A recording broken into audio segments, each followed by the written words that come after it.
Well, hello, all you beautiful people out there. How's your weekend been? Hopefully, it's been really good. Getting ready, maybe some pre-barbecues for next week.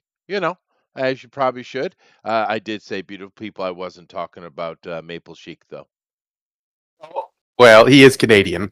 Shut across the bow, Ah, bitches. you know. Okay. All right. So, but anyway, welcome, of course. And it is, of course, another gloomy day for me. I do have a half a cup cold coffee. Oh, well, that's how it's like Cold in Canada. coffee. Well, it's You know Canada. it. It's Canada Day. True. You know, in a lot of places, cold coffee is considered a delicacy. Chester, you got to pay big money for cold coffee nowadays. Dude, have you noticed? I have. Uh, I do drink cold coffee in the classroom. Yep. I always have a drink of some kind as I'm walking around because, as teacher, you're standing all day, right? So Right. I always have something. You're talking. I'm talking a lot, so I need some liquid. I usually have coffee. Although it's only very, very recently that I've started ordering iced coffee, though. Oh, I found a particular machine on my way between my house and the Fukuoka, yeah. and it's like awesomeness. I'm gonna have to buy that machine, I think. All right. See, I've never successfully assimilated to the heathenness that is coffee. It's a Oh, heathen drink, dude, Chester. I never I just drank don't it like it. before either, until I met my wife because she's a coffee person without question. Coffee fiend. She is. But now I am definitely an addict. It is what it is. It is what it is. Uh, It I, is indeed what it is. I did my I did my share on the Twitter, and the Uh first thing it oh. opened up was the Fonz Oh no. What's he with done? dealing with a martial art guy who wants to fight him, and he's got Mr. Miyagi here, of course. Excellent. Excellent. What could go wrong? Yeah, what a thing to open up to. Okay, I'll shut it off. That's cute though. The Fonz. Yeah. Yeah, it's a Unfortunately, shame yeah. Go ahead. because we were talking before we got on here. We got a big day coming up. Biggest day in American history, technically, because it'll be our 200. Even though technically it's not, but everybody else just goes with it. Our 250th birthday, the anniversary of the old 1776. Yeah, yeah. July 4th is coming up. We got a 1 week. We got less than a week, Chester, and America's going to hit that number. See, we talk a lot about history on here, but a lot of people don't know 250 is a big deal. Most countries don't make it past 250. They don't even make it to 250. 250 is a big deal, No. especially considering we're by far the strongest country in the world. It's not even close. It's not even up for debate in any category that makes sense. America's number one. Yeah. And that's cool. That's great. That's grand. That's wonderful. But here's the thing. Did you also know that this year is the 100th anniversary of Route 66? No, that's kind of cool. That's cool. I really wish I had the time, or I had known that until just a couple weeks, or like a week ago, and I would have planned. I would have loved to just drive it all the way out to San Diego, or I think it goes to San Diego, all the way, or no, it goes to LA, all the way out to LA. That'd be awesome on its 100th anniversary. I did it once when I was young. Being the family, we did most of it, and then when we got to California, we cut off to San Francisco because that's where we were going. Um, but yeah, I would really like. I would love to be able to have done that. I just think it's cool. It's just interesting that those line up together. The Well, 250th and the 100th that is kind of of the cool. first true transcontinental automobile highway, Route Yeah. 66. Well, it's it is kind of interesting because I like this. I like watching car stuff, mechanical stuff, and there's this channel called Vice Grip Garage with Derek Bieri, and he's been doing a lot of events around Route 66. So that's kind of cool. Nice. Although I would ask this question now. Of course, he said technically, with it being our 250th anniversary, because that would be the establishment of the Declaration of Independence. Now, in Correct. if we want to be pedantic, okay, And you do. and I do. Which do we go with though? Do we go with the recognition in the Paris Agreement in 1783, of America being its own country? Do we do that, or do we go with the actual signing at the Philadelphia Convention in September 17th, 1787?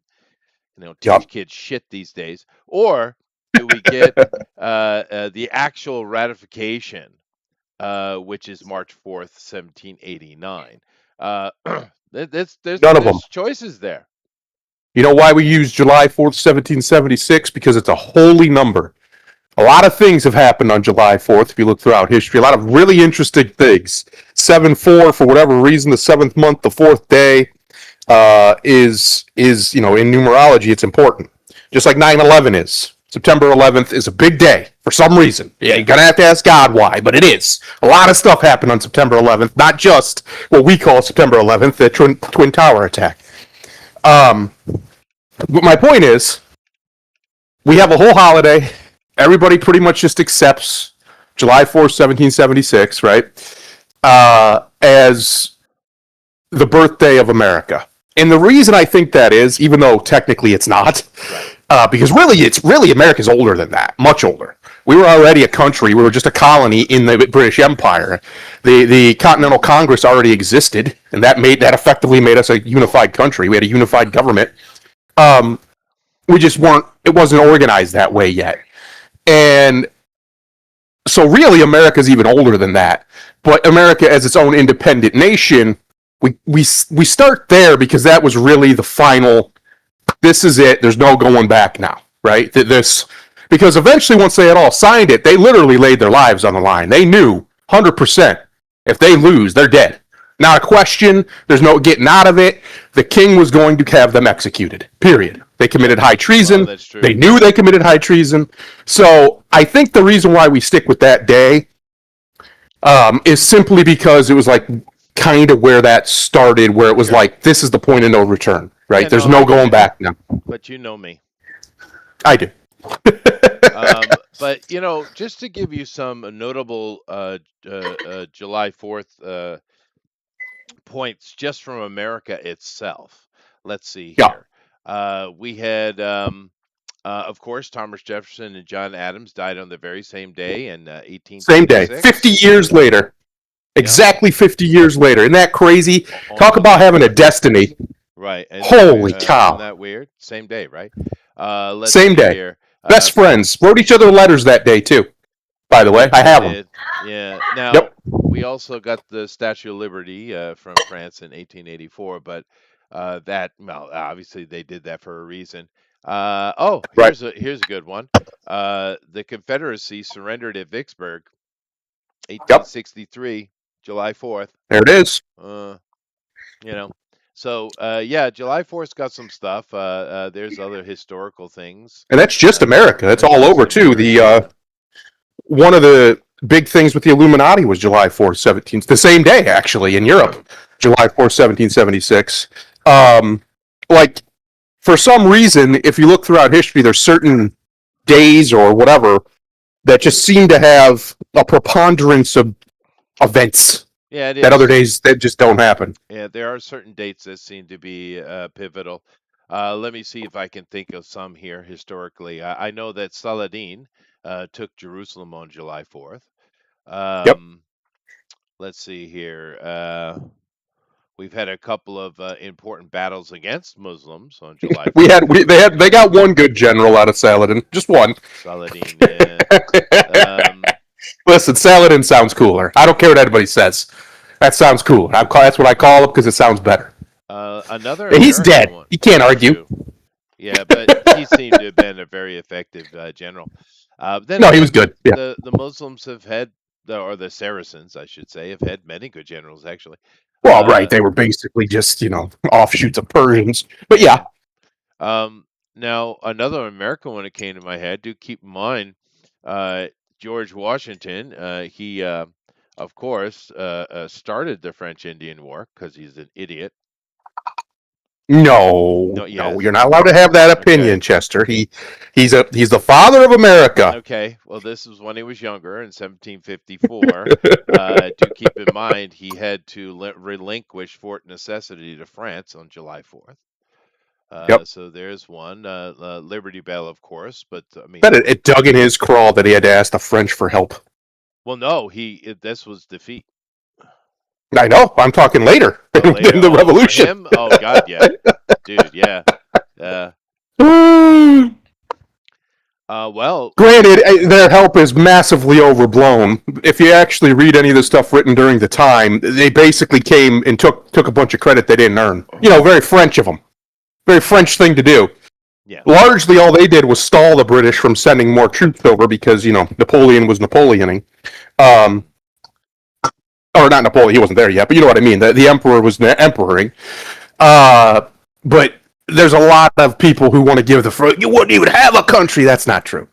They weren't that pivotal. They were important, but they weren't that pivotal. It would have just taken a little longer at most. Their damn time, didn't they? All right. Yeah. Let me see. I'm trying to think of very specifically because historical ones are easier, but American ones. Louisiana Purchase, 1803, July 4th. Yep. Very first, though, this is one Trumpy knows. Very first American tariff, 1789, July 4th. Hey, listen, tariffs work. They just work. Let's see. First ever Independence Day celebration, 1796, July 4th, of course. 20 years later. Yeah. West Point was open 1802 in July 4th. That's a big deal. That was. You could make the case that was when America really started to become an actual country because now we had formal military training facilities, and that's important. That's the kind of stuff that sets you apart as just an experiment to something that's real. Is when you start having things that are infrastructural, right? Like formal officer training is very, very important to the military.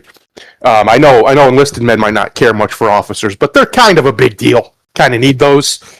So having a place where you can, train them is good.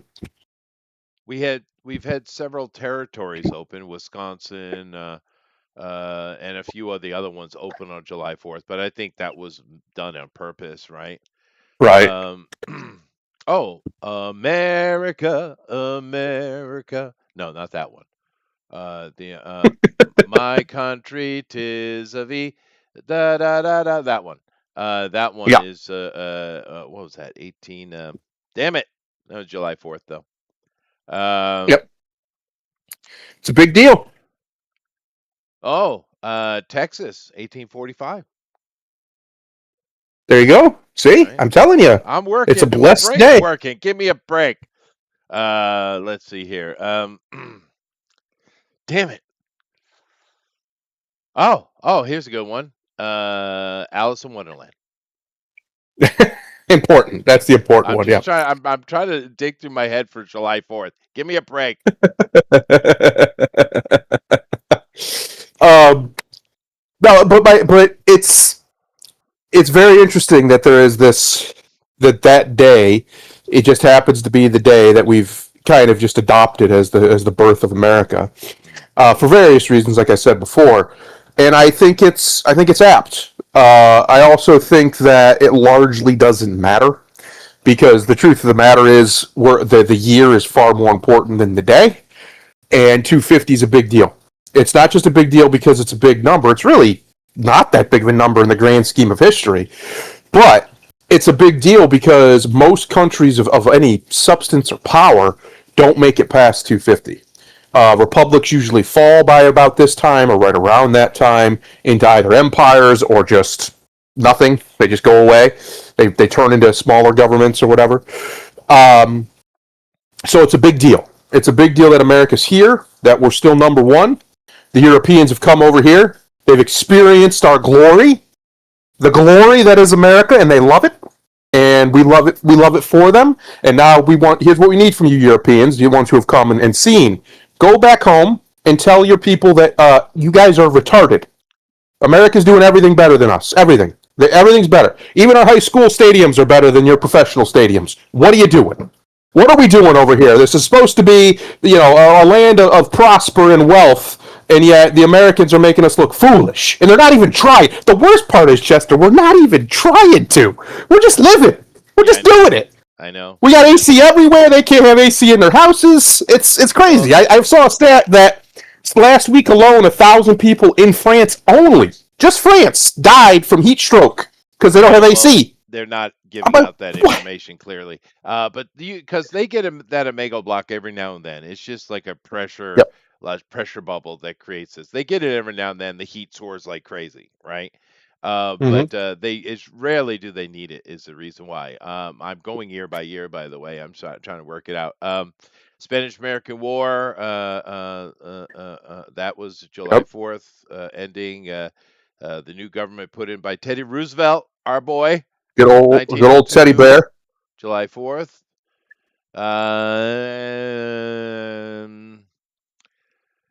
Okay, I'm done. Oh, the end of the Manchu Wars, 1910, July 4th, between Japan and There Russia. it is. That's one. Yep. It's a big deal. You know, isn't it sad that I can go year by year and pick out dates? That's not good. You need a hobby, Chester. Well, that is my hobby, I guess. Anyway, my brain is melting, so I shall stop. So stop. But here's the part that's the most important. Happy birthday, America. We're not going to be here for the July 4th. I mean, we'll be here after, but we're not going to be here then. America, the beautiful. It is the greatest country on earth. July It 4th. is the greatest country to ever exist. Yeah. I don't even know how anybody could argue that, unless you're just some weird hater. But I mean, just look at any stat you could ever come up with. America's number one all time, like we just are. Right. It just is what it is, and the reason why we are the greatest country to ever exist is simply one word, Chester. We say this all the time, and a lot of people have destiny. Oh, that's too. well that too, but a lot of people have misunderstood or misappropriated or come to have a certain malice towards this term. But we are the land of opportunity. That's it. That's what we're supposed to be. That's all we are. And when we are that, when we get malevolent, powerful forces out of the way of the common man, he can do amazing things. And that's the story of America. One of the best things Obama ever did, you remember his Yes We Can speech that got him elected? Yeah. It was great. It's a shame he didn't live up to any of it, but it was a great speech because it's true. And I would take it even one step further because personally I'm a bastard man, and I believe in the theory of the bastards. America's the bastard empire. It wasn't just yes we can, it was fuck you, yes we can. That's what it really was. It was very vulgar, very violent, very aggressive. It was a refusal to lay down and die. The people who came here first from Europe, well, besides the Vikings, but they also, these people were of that ilk. They just refused to lay down and die. That's it. And because they refused to lay down and die, they eventually were able to, their ancestors, their progeny, was eventually able to carve out a whole continent, a wilderness, and make. I mean, it's kind of crazy when you think about it. I don't know of too many parallels out there of anybody, any group of people in 250 years. That's not a long time historically. We carved out the greatest empire to ever exist. To ever exist. Period. And we probably are the biggest when you take into the fact that we have bases in basically everywhere. When you think about it, like pretty much everything's a vassal. So it's kind of crazy. And the way that, conquest is done mostly nowadays is through financial means. And everybody uses the dollar, and everybody wants to use the dollar most of the time, with exceptions. My point is, it's kind of crazy when you stop and think the amazing thing that the Americans, our progeny, or I'm sorry, well, yes, our progeny too, but our ancestors did. It's a feat that is up there with anything humanity's ever achieved, that we took this wilderness. There was nothing here. People don't understand. They come to America now, like, yeah, there's this. There was nothing. It was forests and deserts and plains and some mountains. That's it. The Indians didn't build a damn thing. Not a damn thing. It was empty. Even most of the people were dead because the initial fucking people came over carrying diseases that killed them. They didn't mean to do that, but it happened. Well, but the truth is, it was empty, and we built this. Go ahead. They said a squirrel could travel from the Mississippi River to the Atlantic Ocean without ever touching the ground. Yeah. It was just wilderness. Pure, unbridled, untamed, uncivilized wilderness.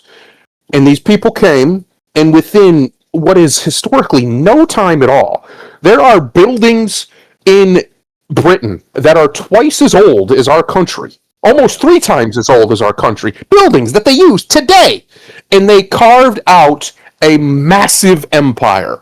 The greatest the world has ever seen in everything but direct size, right? There's other that have been bigger, but I would argue that our area of influence is bigger than anyone's ever has been.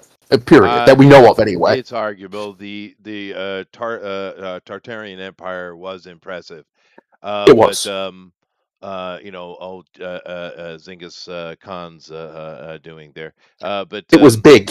It it was very was. big. Well, keep in mind there are buildings here in Japan that are 6 times older than America, Exactly. right? And And we of did course, that in no let's not go time to flat. Rome or Egypt or something like that. Yeah, we did.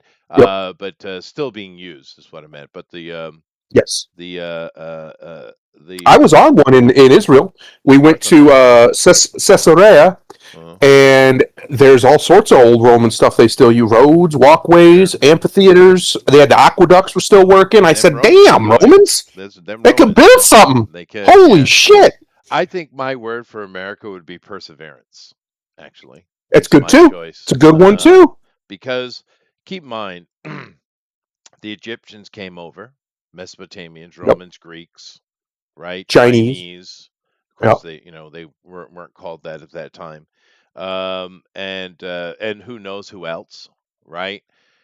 We had multiple migrations in from Asia as well over time. Yep. And Hmm. the difference between all of that, and of course, Scandinavians as well, the difference between all of that and the European arrivals in 1492 is this: all of those other arrivals were absorbed, Yep. right? The Europeans took it, they persevered, they survived, and they dominated eventually. Yes. That's the big difference right there. Because, I think the one of the main reasons that that happened is people don't understand. American, especially Northern American winters, are brutal. They're brutal. they are. And it's, think about if you had to survive a winter without a furnace, folks. Yep. You wouldn't be doing it. Most people would be done in this Yeah. country. It's true. Uh, so these people came over and they persevered. The word of the day through that, and I think that's really what set them apart. Well, Obviously, the Nordics were capable of surviving it well, too. the They're a big Susquehanna, mystery. the Yeah, Susquehanna clearly one of their advantage, other than just pure size, was their winter adaptability, I would say. yes, But because a lot of people don't understand, they always get caught up in the feels, well, this anti-American crap. It took us centuries to be able to finally deal with the Indian violence. That yes. we everyone has this We idea that had we were to. murdering Indians from day one. That is not true. That is not even No, close to being true. They owned our ass for centuries, centuries, yes, right? there were a problem, a They real were. threat. And our guns meant nothing, especially seeing as they picked them up immediately, right? Yep, It was because our tactics were different. We had old world European tactics. And most important is this: we weren't willing to do what they were willing to do. We had that's right. morality. We That's right. had God's rules, and we were not willing to do the great evil that they didn't even hesitate. They didn't even blink, right? Right. So these people who thinking we came in and massacred the Indians is not true, dude. That is not No, true at all. there was never a direct military Indian genocide by the United No, States. no, we didn't It really didn't get. happen. It was after the Civil War that we started really pushing back Yep. And that was when the technological difference was at its most severe when it came to military ability. in some ways. And and I don't just mean in materially, I mean ideas. Right? We learned, we Yeah, adapted. It took a long time, but eventually they did. And it became much easier to deal with these people. And that's where you have, like, if you go read some of those old West battles, we're talking just legions of people, just huge numbers of Indians, huge numbers of American military, yeah. just out here No, just battling it out, big well, battles. yeah. It was after the Civil War with the Plains Indians where things really were knocking. Yep. Keep in mind, a lot by that time, a lot of the stuff in the East. It's of course sore violence, but there were a lot of actual treaties living together. The Indians in the East, you wouldn't recognize them. They were all in Right. suits and shit, right? Yep. But that those Plains Indians, man, after the Civil War, we started taking it to them hard because they were so brutal. People do not understand how absolutely inhuman these Yep. Plains Indians were. That we call them savages for a reason, right? Yep. And keep in Truly mind, savage. any of the like Cheyenne, for instance, any of the other Plains Indians that were more normal hated the hell out of those Apaches and Navajo and Yep. freaking Comanche, the Yep. Pawnee. They all hated them. They all hated them because they were so brutal. They were so destructive. Keep in mind, the only way to get these Indians show you, and even not even there, even in the East, the only way that they would show you any respect is if you died in the most painful way possible and didn't scream too much. Then like, oh, he Yep. died well. Oh yeah, he only screamed 5 times. Yeah, that's It's so fucking Native Americans, ridiculous. dude. Right? Yes. Yeah, they were They truly literally cook savages. people to death, literally for fun. Right? Um, I would say it was largely a misappropriate. That's just some an aside of because you said one of the main reasons was the morality, the Christian morality. It was. I think they were just wrong. I think they had a misinterpretation of Christian morality. Christian morality does not require you to be butchered. Jesus did not require that of his people. There are times when he requires it, but you'll know the difference. I mean, the Israelites.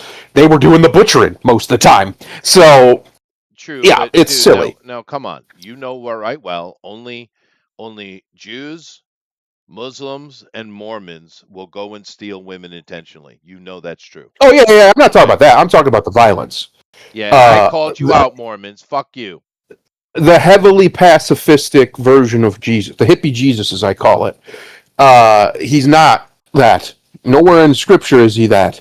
Taking turn the other cheek as an absolute 100% all the time in all circumstances rule is retarded. At no point does Jesus give those. The only one he gives, actually, there's one. He gives one. You have to be saved. That's it. The rest of it is him clarifying the law, adding to the law, but never reducing the law. That's Yeah, what but people have to understand. you understand that even with, fighting back and being a soldier God and all that kind of stuff, sword and shield of Jesus. But even Yep. with that, most humans, it isn't a white people thing. Most humans are not willing to go to that level of depravity, dude. And the savages in the Americas, they did it without even thinking. It was their culture. People don't understand that 96% of them were like this. Yes. I mean, No, I understand it's perfectly. yeah, I'm talking about specifically because eventually we did, we did. right? We But started using their tactics. after the Civil War, yeah. Yes, but I'm not talking about like raping and things like that. That not that, but the violence level. Yeah, Once we no. realize you can't beat these people with conventional No. honorable warfare, then there's no reason to be honorable. If your enemy won't be honorable, then why should you? Yeah. It's silliness. And There's nothing in scripture that says you have to be honorable even when your enemy's dishonorable. No, you treat people the way you want to be treated. You treat people the way they treat you. Both of these things are the same, but a lot of Christians have taken the first sentence and ignored the second sentence because the first sentence sounds nicer. Jesus was a radical. He was a violent he was. revolutionary. He was. He just was. There's no reason to And he pretend was otherwise because he was. and he was not binary. Go to hell, No. Texas boy. Uh but um but no,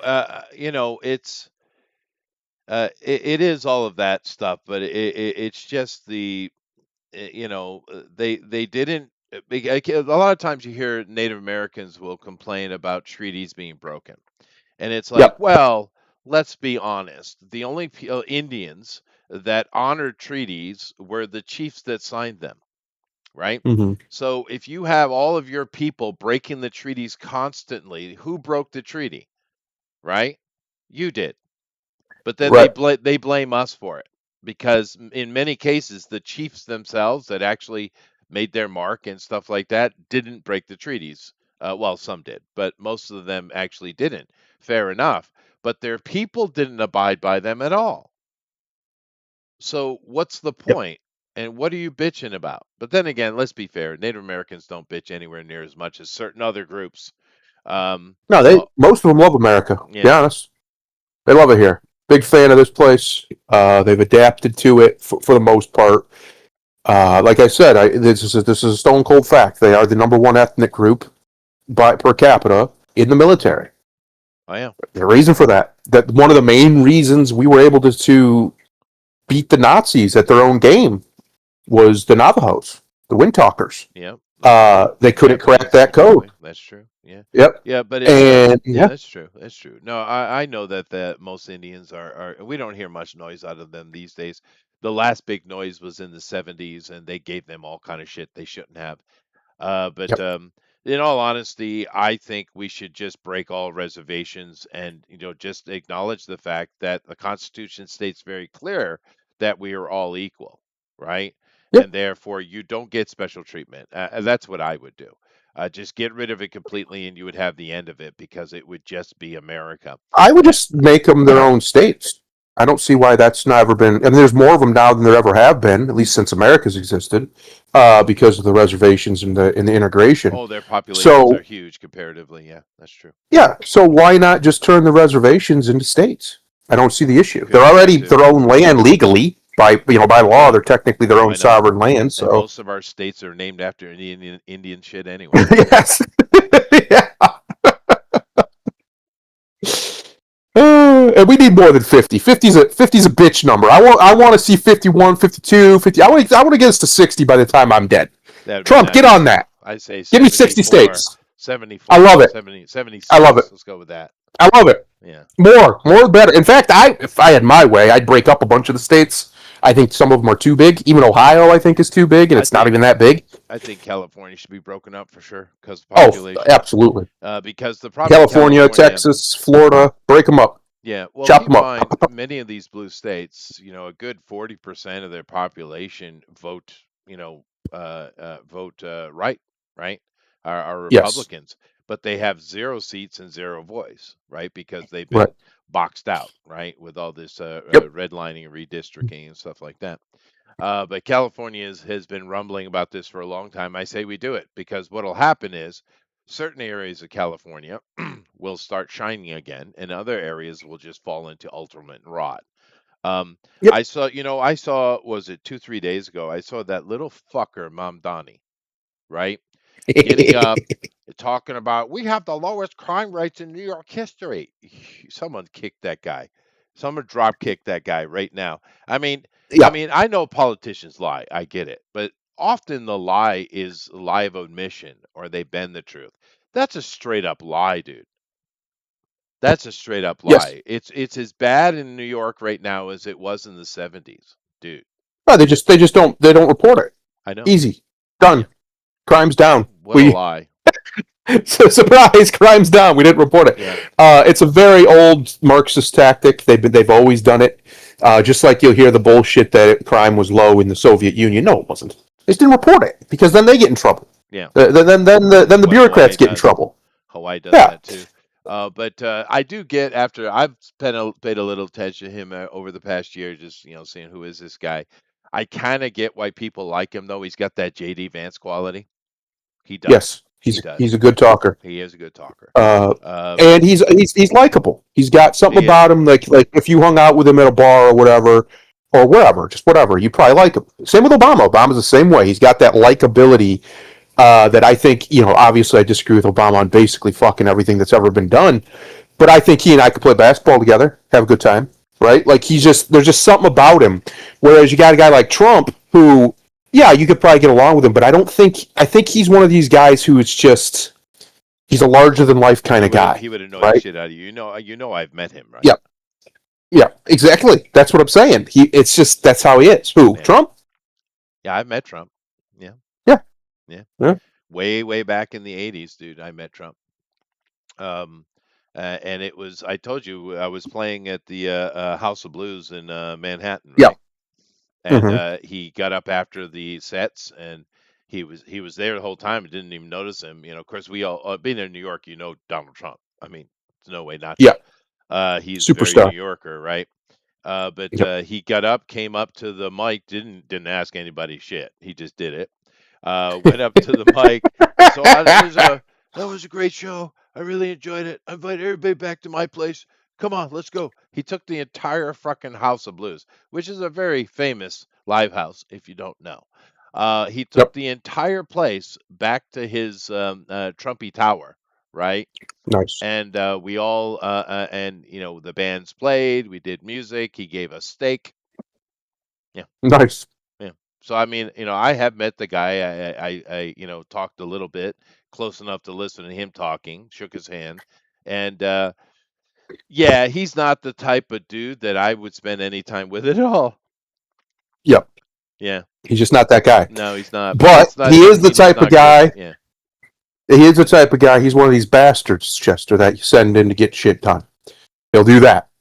I don't know if we're planning on talk about it at all, but if we're not, we should. Have you heard the rumblings about the movie, that Citizen Vigilante movie? I watched it when it was on. It was free on X for 2 days. I don't know if it still is. I think it's not anymore. And I watched it, and we can get into it later. But that movie is a perfect encapsulation of what I call a bastard man. The bastard theory of America is most of the time, or really of the world, most of the time, you don't want to deal with bastards. You don't want them around. You don't want to give them any influence or power because they're not good men. They're not. But there are times where you got to unleash them. You got to let them out. You got to let them get some shit done. Yeah. And those times are what happened. We were talking about the Native Americans. They unleashed the bastards. They said, all right, go get them. He had a whole bunch of, half the country had just, or really the whole country had just gotten out of this brutal civil war. A million Americans were maimed or dead. And you had a whole bunch of angry sons of bitches. Just mean motherfuckers. So you know what they did? Go kill the Indians. All right. So they did. They went and killed them. And it worked. It took a while, but it worked eventually. And I do think that movie is a perfect encapsulation of my idea of what a bastard is. He's not a good man. He's not even the type of man you want to. He's kind of a dick, right? He's a dick. He's a little rude. Well, it's Armie Hammer. But what do you want? Yes, but when their shit needs to be done, he's going to get it done. When people need killing, they're going to get them killed, and that's what you need. Frank Castle's a great example of a bastard. He's not a good man. Frank lost the ability to be a good man. He went completely loopy. But he'll kill a motherfucker who needs killing. He'll do that with a smile. Well, you tell him about and that's it, what you need I don't want to hear sometimes. about it. I'm going to make some coffee, all right? I want to watch it. All right. You go ahead. It's pretty good for a B level Yule Bull movie. It's not bad. There is some. I mean, just remember it's low budget, and that's pretty obvious if you're watching it that it's low budget. There's some things that look a little silly because of the low budget, but Armie does a phenomenal job, basically from beginning to end. I think he exemplifies rather exactly what I just said. He's not meant to be likable. He's not meant to be a guy you sympathize with. He's none of those things, and Armie understands that. And a lot of people have misconstrued him as a hero, as a heroic figure, because they want these things to happen. They want a man. So basically, the premise of the movie is he's an American. He goes over to Europe. I can't remember where, somewhere in Europe. It doesn't really matter. It's just Europe in general. And he's a landlord. His family has a little bit of money, and he just has decided that he's had enough of certain demographics and certain people. Not even really, the demographics of it are largely immaterial. Just people getting away with raping and murdering and all sorts. He's had enough of it, and he decides to take things into his own hands. The movie starts. He's already been doing this for a while. It's not like some origin story thing. They're already kind of on to him a little bit. Like, that's where the movie starts. I'm not going to say anything more. But he does a very, very good job. A very, very good job, Armie does, and I would imagine Uwe Boll does too, here, obviously, since he wrote it and directed it, of making sure you don't sympathize with this person. That's not what he is. He's not John Wick insofar as you understand why he's going on this rampage. No. That's not what he is. He says it very clearly at the end of the movie. Basically, he's doing this till you learn how to do it yourself. And that is the delineation people are missing. People are expecting, when they watch this movie, to root for this guy. He's the hero, right? He's the main character. They're expecting when he's supposed to be like a John Wick, or he's supposed to be like Batman, or, he's the good guy, right? He's the guy who's on our side. Not really. He's not. What he is, the best way for me to describe him is he's a very bad man with a very righteous cause. He's not looking for redemption. He's not looking for anything other than to even the scales of justice. He's obsessive. There's a scene, I won't describe what's happened, but basically he's in the middle of something else, and he looks up and he sees mold on the wall, and he stops what he's doing, gets up, examines it a little bit, and then basically tells the other person in the scene, make sure you call the manager to get that taken care of. While he was in the middle, just right in the middle of something else, he's obsessive about it. My point is, he does a very good job of a character piece of this character, because a lot of people are upset that there's certain scenes showing him do bad things. And I'm like, people, do you not understand the movie you're watching? You're not watching a movie of a hero. You're not watching a movie of a man who's just one day, a moral, righteous man just decided. No. You're watching a bastard. That's what you're watching. It's much closer to Dirty Harry than it is, or the spaghetti westerns of Clint Eastwood. It's very much a Clint Eastwood-esque feel of that prime Eastwood when he was doing the movies where he's real frickin' dark, right? He does some. I mean, in one movie he rapes a bitch right at the beginning of the movie. There's movies where he's not a good guy. He's the main character, but he's not a good guy. That's what this movie is. He's the main character. He's not a good man. He's a little bit cruel. He's a little bit hard. He's not necessarily always kind. But he'll get the job done. He'll get people got who need to be got. And those are the men who change the world. I would say another example, you want a good example in the real world of a man like this, George S. Patton, General Patton.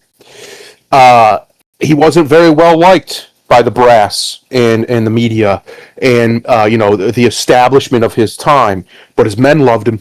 His men adored him. And he got the job done. He was real fucking good at killing Germans. Real good at it. Real good at it. Too good at it, in fact. There's an example in the real world of a bastard man. Another good example is like a Wyatt Earp. I think one of the good things about Tombstone is, if you watch Tombstone now, there are some scenes that are that didn't date very well, but most of it's really good. And I think the reason why he's a good example is because he's not a good man by any stretch, Wyatt. He cheats on his wife, he does all sorts of bad things in that movie. But he has a righteous cause, and that's to stop these people who are worse. For instance, another example is Doc Holliday in that movie. His only righteous cause really is to protect his friend. All understandable. He's not a good man either. My point is, a lot of people, I've seen it all over Twitter, they've watched this film, and they get confused. Oh, I didn't like that he did this. I didn't like that. That seemed like it missed the point. One guy even said, Batman wouldn't do that. He's not Batman, you idiot. That's the point. He's not trying to be Batman. He's trying to kill these people who deserve to die. That's it. That's his cause. Really his cause is to do it long enough so that other people, the public, gets the job done. Right? So the idea is, when you get to the point where this becomes a reality, where people have to start taking matters into their own hands, it's almost always because the government of the day has failed. I'll give you a great example, since we're talking about July 4th. We're talking about that revolutionary period. You want to know a great example of a bastard from then? Sam Adams. He was not a good man, Sam Adams. But he would beat the brakes off of a British agent. Beat the living fuck off of a Crown agent. There's a story, I remember reading it. I don't know if it was him. Bar. Yes. I don't know if it was him or if it was one of his boys in the Sons of Liberty, but it was his organization. And because this is the reason we have the Third Amendment with shit like this. A Crown agent basically just confiscated somebody's house. Said, this is mine. I'm going to operate out of here. I'm going to do this. And there was nothing the guy could do. Well, there was one thing he could do. He could tell the Sons of Liberty, and he did. So they walked right up in that house, grabbed that son of a bitch, beat the piss out of him, drug him back out into the street, and tarred and feathered his ass right there in front of God and everybody. These weren't good men. These were bastards, but they were Yeah. necessary. Yeah. And that's what this guy is. So one thing I'll tell you, Chester, right now, just it's not even really a spoiler. If you've seen any conversation about it, you've seen it. There are scenes in here where he does things that are they're just not good things. This isn't a good guy, Yeah. but So he's what you're killing bad people. what you're telling me is I shouldn't watch this with my wife, is what you're saying. Um, I don't know if it. Well, yeah, it can be. It can be a little brutal. There's some hyper violence in there. So if she doesn't like that, I wouldn't. But yeah, no, I would watch it by yourself first. Yeah. It's one of those movies where a lot of people who agree with the message are misunderstanding the messenger. The point that he's making, that Yul Bull is making, is not to be like him, is that you don't want this man to be necessary. That's the point. And that's quite literally, I mean, it's almost verbatim said at the end of the movie. And it's kind of like using that as a wake up, trying to do a wake up call type thing. So it's a very good. It's actually a decent film. It's probably his best movie I've seen from him. He's not a great director by any means. He It is makes Uwe schlock. Boll, so Yeah, it is. Yeah. he makes schlock. But Army does such a good job. I actually He's a said to good somebody actor. else, since this has been so successful, and Elon now is apparently on board. He is. Uh, He put it on Twitter for free. yeah, so he must have given him some ducats for that, I'd assume. Um, and he's been promoting the idea of the second one that Yuli's already working on. So I would be very interesting with the exodus that Army Hammer's been on, the exile, because of he got Me Too'd a few years back. Well, Um, let's elaborate on that for a minute, but go ahead. okay, well, it'd be very interesting if this was his spaghetti westerns, if this was his Dirty Harry, and brought him back, and he became a much bigger star. Now, obviously, I don't think he'll be Clint Eastwood because there's only one of those. You get one of those, humanity, and we got him, and he's almost dead, but we got him. But it could have a very similar effect on his career because this movie now, as earlier today, was #1 on Amazon, the most watched film on Prime. Yeah. Period. No, I wouldn't That's be huge. surprised. But let's go one at a time. Uwe Boll, I have seen Yep. many of his movies, and Yes. he's a bad movie maker, but it's that He's not kind of great. bad B movie schlock that you love. I Yep. stopped here on Blood Rain, horrible movie, but I love it. House of the Dead, of Yep. course, horrible movie. Postal, a little bit better. But yeah, he's not the best movie guy, but he's made 64 movies. Just keep that in mind. Yep. He keeps making Producer on a lot of movies. them. He is. But it is what it is. You either like the Uwe Boll schlock or you don't. It's that simple. And this is much more grounded than most. Like, I look at these. A lot of imagine these it is. are big time. I mean, Yeah. look at the rating on there. Go back up to Citizen Vigilante. If you go back up, Yeah. I agree with that rating. I think that's fair. I think 6.5, a 6 to 7 is right where that is, and that's pretty good Yeah. for a movie of this budget by this director. Army brings it genuinely, Chester. It's the best But he is performance a I think I've good ever seen actor. out of him. He is a good Yeah. actor. That is 100% true. So Because the thing that he does that's very important is he's never sympathetic. That's very important for the story that they're telling here. He's not it's not John Wick where you like, oh man, they killed his dog. Fuck these people. It's not that. You're right. not going to get any of that. You're not going to get. I mean, there's one scene where they kind of lean that way, and then immediately he does something cruel right after just to take it away because Well, that's the point. that is the point. They're making a statement. Uwe often wants to make a statement. He usually just fumbles the Yep. statement. Is the Yes. standard with Uwe Boll. Army Hammer is a solid, very good actor. And you say he got Me Too'd. Kinda. He did get Me Too'd. Fair enough. But you got to understand this one's a little bit different. Remember how you were kind of going on about how Scarlett Johansson is an orgy whore, right? Yeah. Which she is, and she's proud of Yep. it. She's proud She's of it, bragged about it. right? National television. Yep. Army Hammer is a sadist, and as an S&M sadist. What do they call Yeah. it? These the BD, BSD. What B, do they? B, BDSM, Yeah, sadomasochist. we just say S and M, sadomasochism. He's a sadist, Yep. and he's proud of it. Now, to be fair, he's German, Right. so there's that. But so he got in trouble for something because he don't take no shit from no one, especially no damn woman. So obviously he's a sadist against women, clearly. Yep. So this Me Tooing was less of an affront as most of them, right? Well, he has, because he was also accused of crimes, right? Sexual crimes He and stuff. was. And Well, of he was course, a he was acquitted sadist. of all that. Yeah, I But mean because and it was consensual is why, right? he's kept right. He's kept that it was all consensual. That he had no point forced anybody to do anything. Um, Oh, he's regardless, Californian. Oh, I'm sorry, but he's okay. I thought he was from here. regardless, I personally don't really give a shit how these people get down. That's their business. It is. They only came after him because it was, it was a scalp. That's really all. Let's be honest. Sure. That's what it was. They were Well, looking for scalps. yeah, it's true, and most of that most of that Me Too crap is so hypocritical. It's not even funny, Yeah. dude. I mean, all of these women complaining about lechers asking them for sex and them giving it and getting paid. What the hell? This is a prostitutional agreement. You are whores, all of you, a bunch of damn whores, and you're going to Yeah. sit there and bitch and complain, especially someone like frickin' Madonna. Fuck right off, skeleton lady. The hell's wrong with you?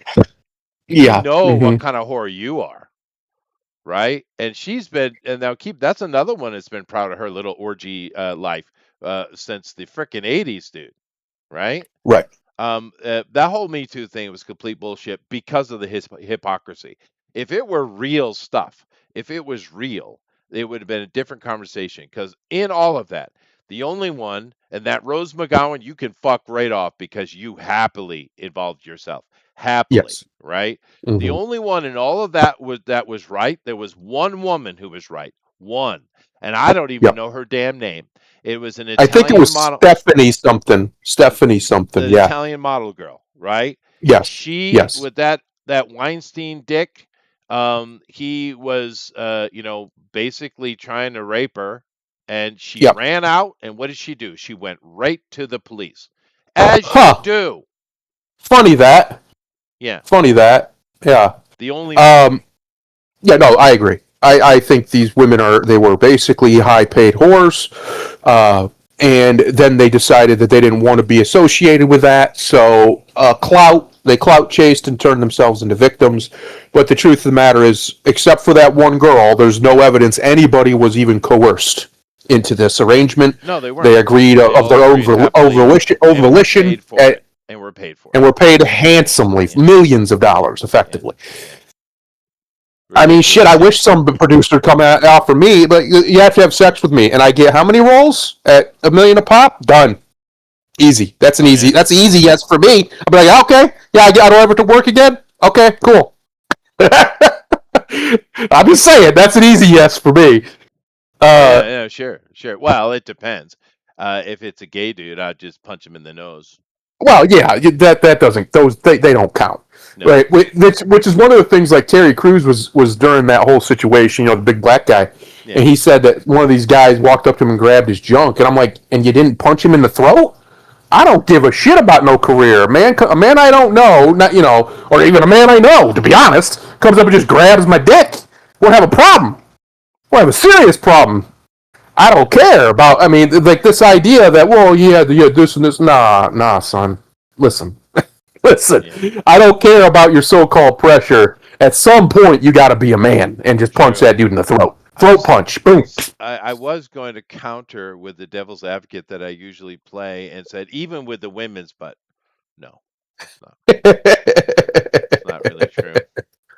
Yeah, I know. No. I've had a few women in my life just come up and grab up a hold Oh of yeah. me. I've had it happen. Yeah. One If of I them, Chester. One of them married my best friend. Yeah, no. Walked Women up, are weird grabbed like me, this, dude. The only one that said, "What are you doing?" yeah, right. Yeah, the only one that upset me a little bit, and I had to hold my temper, well, one, I guess she was technically legal, huh? She was young Yep. though. too young for me to be playing around with. And of course, I was married. But she just and she's well, it's not my blood, but she's technically family, right? And Yep. just came right a Japanese girl, dude. Japanese girl just came up and grabbed right a hold of it, with a big old smile on her face. And it made me mad. I've had it happen a few times, not a lot. I mean, just a few times. And it didn't really make me mad. I just kind of smile and I pat him on the head and say, "Aw, aren't you sweet?" Um, uh, but uh, but that one pissed me off a little bit. One, it is family. Two, way too young. I mean, I think she was like 18, 19, 20, something like that. She was a young adult, but it wasn't like it was illegal. But I didn't like it. I didn't like it. I didn't like it, Yep. Grimlock. But women are weird. They'll do that. Now Trump was making an inference in his little thing. They would even let you. He didn't say he did. Yes. He's like, that's how obsessed these freaking groupies are. Is that he was trying to make a point. But I don't think I've ever seen any dude, or have I ever even heard of any dude ever just walking up and grabbing a woman by her pussy. Have you? It's pretty rare. It's pretty rare. I've never heard of it ever. Grimlock, you? Not unless they was married. Well, that's different. That you have a license for that shit. Yeah, you paid money for that. You did, dude. Yeah. Yeah. I've never seen that, but yet I've No, seen I've girls do it. never seen one grab I've seen them grab asses and stuff, but I've never Yeah, seen have you though? Have you? Because puss grab. Yeah. Hollywood keeps telling us that men love to grab the ass. Hollywood over and over and over their feminism for decades and decades and decades. Yes. However, in my life, I have never seen a dude grab a woman's ass. Now, the closest I've ever seen to it is in a strip club and a guy touching a girl's leg, Right. and I had to go deal with him. But I've never seen seen it from both. You have? I've never seen that. Only a couple times, but yeah. I've seen it from both, and I've had women actually just like come up and grab me, like when I was younger. Me too. They do that. They do that. Hashtag me too. Your ass or Yep. your balls? Oh no, I had one night when I was working at Walmart. I had a female coworker come up and pinch my nipples. Excellent. And okay, well, that was her telling you, "Hey, baby, let's go." Did you go? No, Did you go? Chester, not disappoint the bugbear. Did you go? Chester, here's the funny thing. I grabbed hers right back, and she's like, "You can't do that. I'm a girl." I'm like, "You grab mine, I grab yours, honey." Yeah. So no, see, Grimlock, I may help you out. I'm gonna help you out. All right. When a girl does that, what you do is you say, "Your place or mine." Yep. Be slick about it. If I was actually interested in that particular coworker, I would have said that, but I wasn't. She was probably ghoulish. She probably was. Very ugly. Yeah. Fair enough. Fair. I know. I got standards too. I get it. But the thing. In high school, I remember I was walking up the stairs, right? Because we had a two-layer situation, two-story situation. Gym was on the bottom floor, classrooms were above it. I was walking up the stairs, and I remember hearing these girls whispering behind me. And I heard distinctly one of them say, "Man, he's got a nice ass." And then literally later that day, the girl she was whispering to accidentally somehow pinched my ass. She said it was an accident. I just looked at her. Yeah, pinching is an act, not an accident. Yeah. Yes. Yeah. Well, the funny thing is, I've had more women touch my ass than I have in return touched a woman's asses. Yep. That is not good. Yeah. So what you're saying is you got some coupons to redeem. I get no. They're old. They're old. But yeah, no, women are just free like that. But I mean, we're way off topic. But beyond this with the Army Hammers, so you enjoyed the movie though, is what I'm saying. Yes, very much. There are a few scenes where you can tell the budget's very, very, very, very low, special effects and things, but they're practical effects. But still, what do you want? Yeah. Yes, but I liked it. I think, and the reason why I think I liked it so much, obviously, I agree with the message of it, but is because Army does such a good job Like I said, it's one of his best performances I can remember. And the reason it is because it's pretty much just him most of the movie, right? He's the main character. It focuses on him.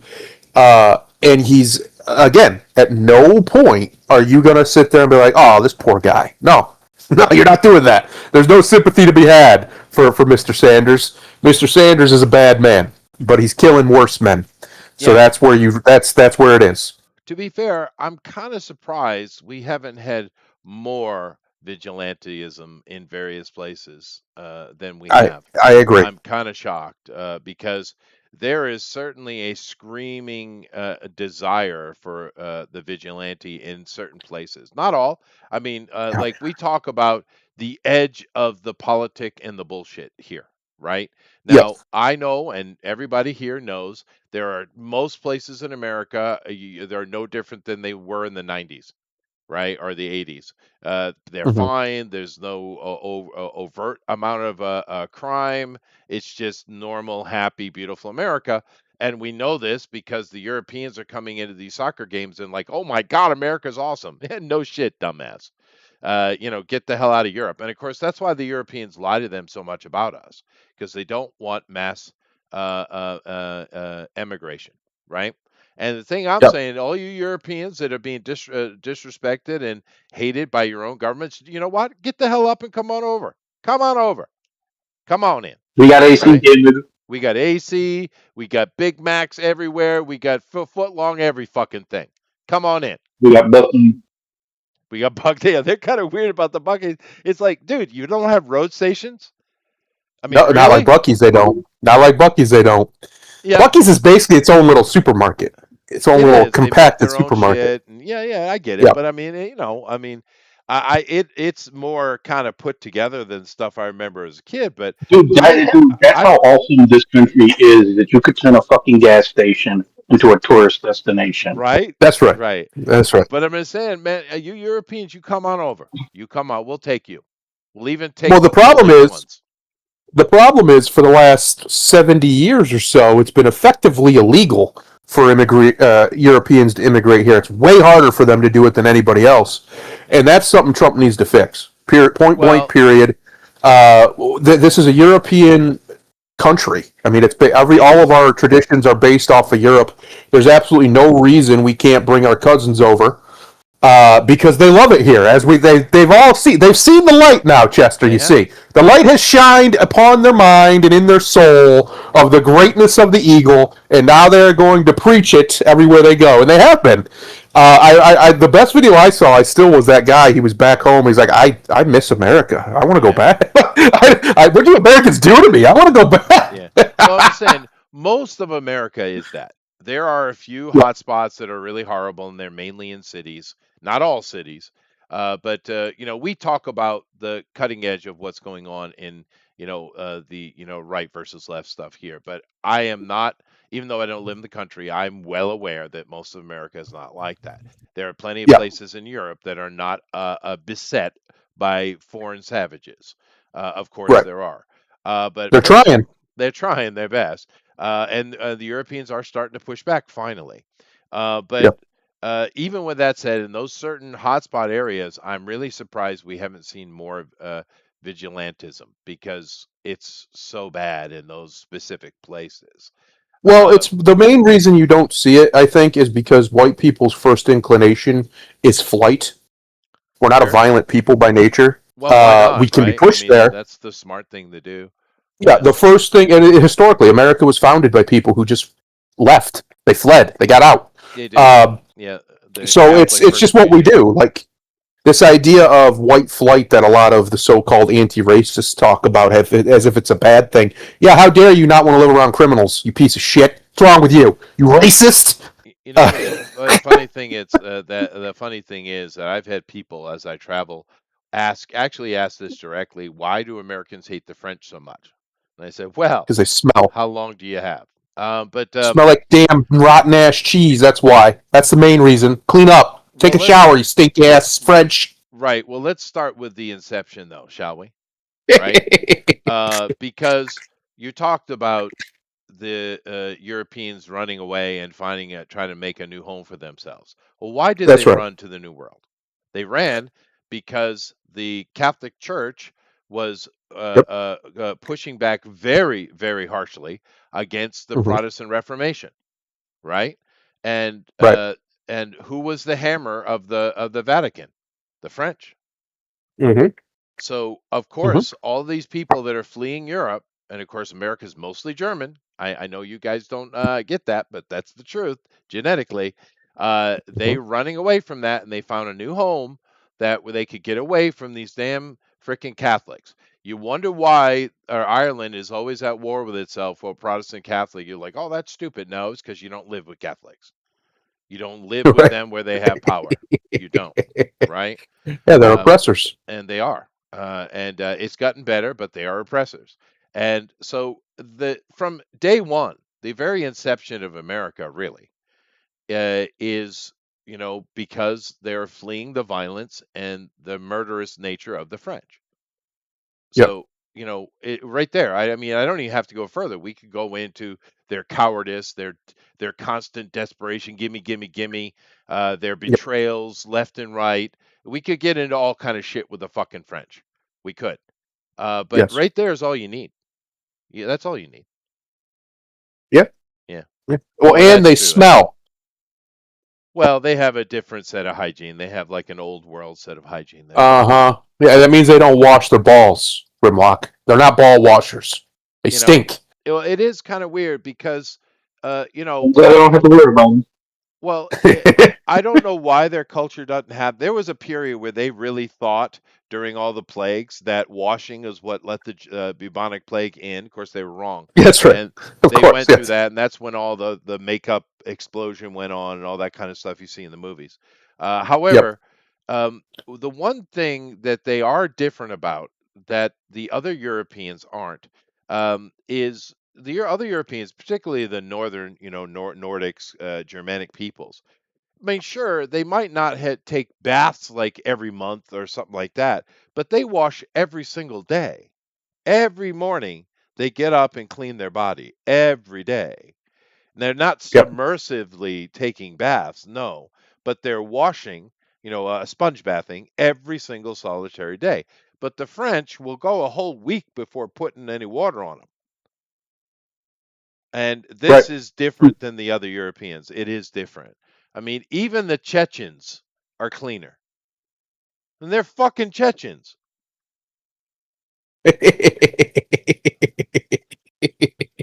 And what's crazy is a lot of it is their diet. I don't know, Chester. I'm not a stinky person.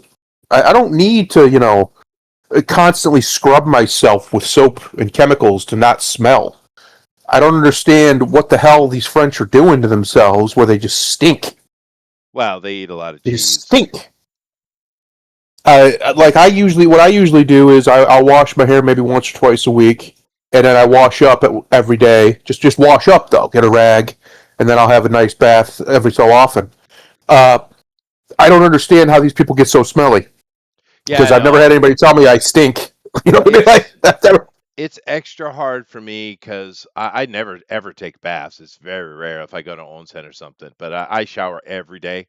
But I'm one of those. I can't stand it, dude. I cannot stand it. If there Mm-hmm. is sometimes you get busy and I'll go over a day without taking a shower, right? Occasionally, right? It happens to all of us, I'm sure. And I can't stand it. I can't stand to be in my own skin, dude. I don't know, understand how people go a week like that. I can't. What? Mm, I just can't stand it. I feel icky. I have to. I have to take a shower every day. But I know I'm not normal. Some people are. I don't. I can't understand it personally. My father would take two. So He was sometimes I like do. that. Sometimes I do. Yeah. Yeah. No. Okay. If I'm like when I do the dynamite, right? Yep. Um, well, it depends on when I'm doing it, but because when I get up in the morning, I kind of just my nature is just to amble into the shower, right? Right. And then if I got the dynamite, I'll go do that, and then of course I'm sweat my ass off, right? I'll come back and Mm-hmm. take another shower. Yeah, I take 2 showers a day in the summer all the time, especially here. Fuck, dude. Um, Yep. but yeah, but I'm just saying that I understand that I'm excessive. I accept that. But the French are. Because even like something like we give the Muslims a hard time, and for fair enough, for good reason. But those people clean themselves every damn day, dude. Right? And they Um, still smell.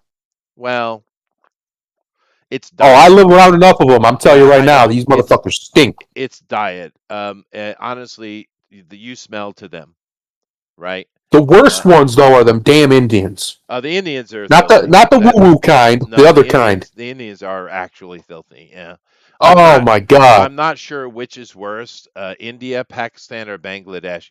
I kind of lean toward Bangladesh. They're just naturally dripping with sweat. As if they were born that way. Um, uh, yeah, but no, these Smelly ass. people's well, their approach is just different than ours. And to be fair, their immune systems are frickin' rock and roll, dude. I mean, Yep. you can't even do anything to them. They laugh at Ebola. So I mean, it is what it is. But that's a pure culture thing, and we can't understand that. We can't. The Southeast Asians can't understand it. The East Asians, the East Asians certainly can't understand it because Yep. they're like me. It's a perfect place for me. We all have the same opinion about cleanliness here. hmm Very so clean I people. I found a good place for me, but I am Yeah, pedantic about the it. damn street. Oh, dude. Yeah. Well, no, Japan is a super clean place. The Yep. streets, the parks, the people, everything is super clean, right? It was funny watching during the World Cup. The Japanese fans would bring their own garbage bags and Of course. clean up That's the normal. seats. That's normal. It is. But I mean, Like Japan, like guys, we pay people for that. It's okay. It'll be all right. yeah, but that kind of mentality, you have to agree that's cool. That's a good thing. It That's is. not a It bad thing. is. It's a It good is. thing. It's funny because I didn't know this obviously as a kid, but we were kind of because I went to a very, very, very small private high school, right? Yeah. So we kind of had to do that stuff anyway. Like you were Sure. talking about how the kids will clean up the school. Sure. We just did that Yeah. because they couldn't afford a janitor, so we just had to do it, Yeah. and it was just how it was. I didn't realize that was something that they just do in Japan. That's normal. It is the norm. I did go to one because I travel a lot as a kid because of my dad. But there was one school I went to, and it was in what's that East Alabama place? Is it Pensacola? Pascagoula? Starts with a P. And that place, the kids did the cleaning. Yeah, I remember that Yep. one place. Every place else had janitors. I was at What is that? It's on East Alabama. Is it Pascagoula or Pensacola? Pensacola's Florida, isn't it? Yes. Damn it. I don't remember. They got some weird names for shit down there. Yeah. Granted, so does Michigan for some reason. Let me go check because that's bothering me already. Just instantly bothering me. Instant Fine. pet entry. Instantly. Yeah. It's not my fault. Okay. Let me see here. So Alabama map. Let me see.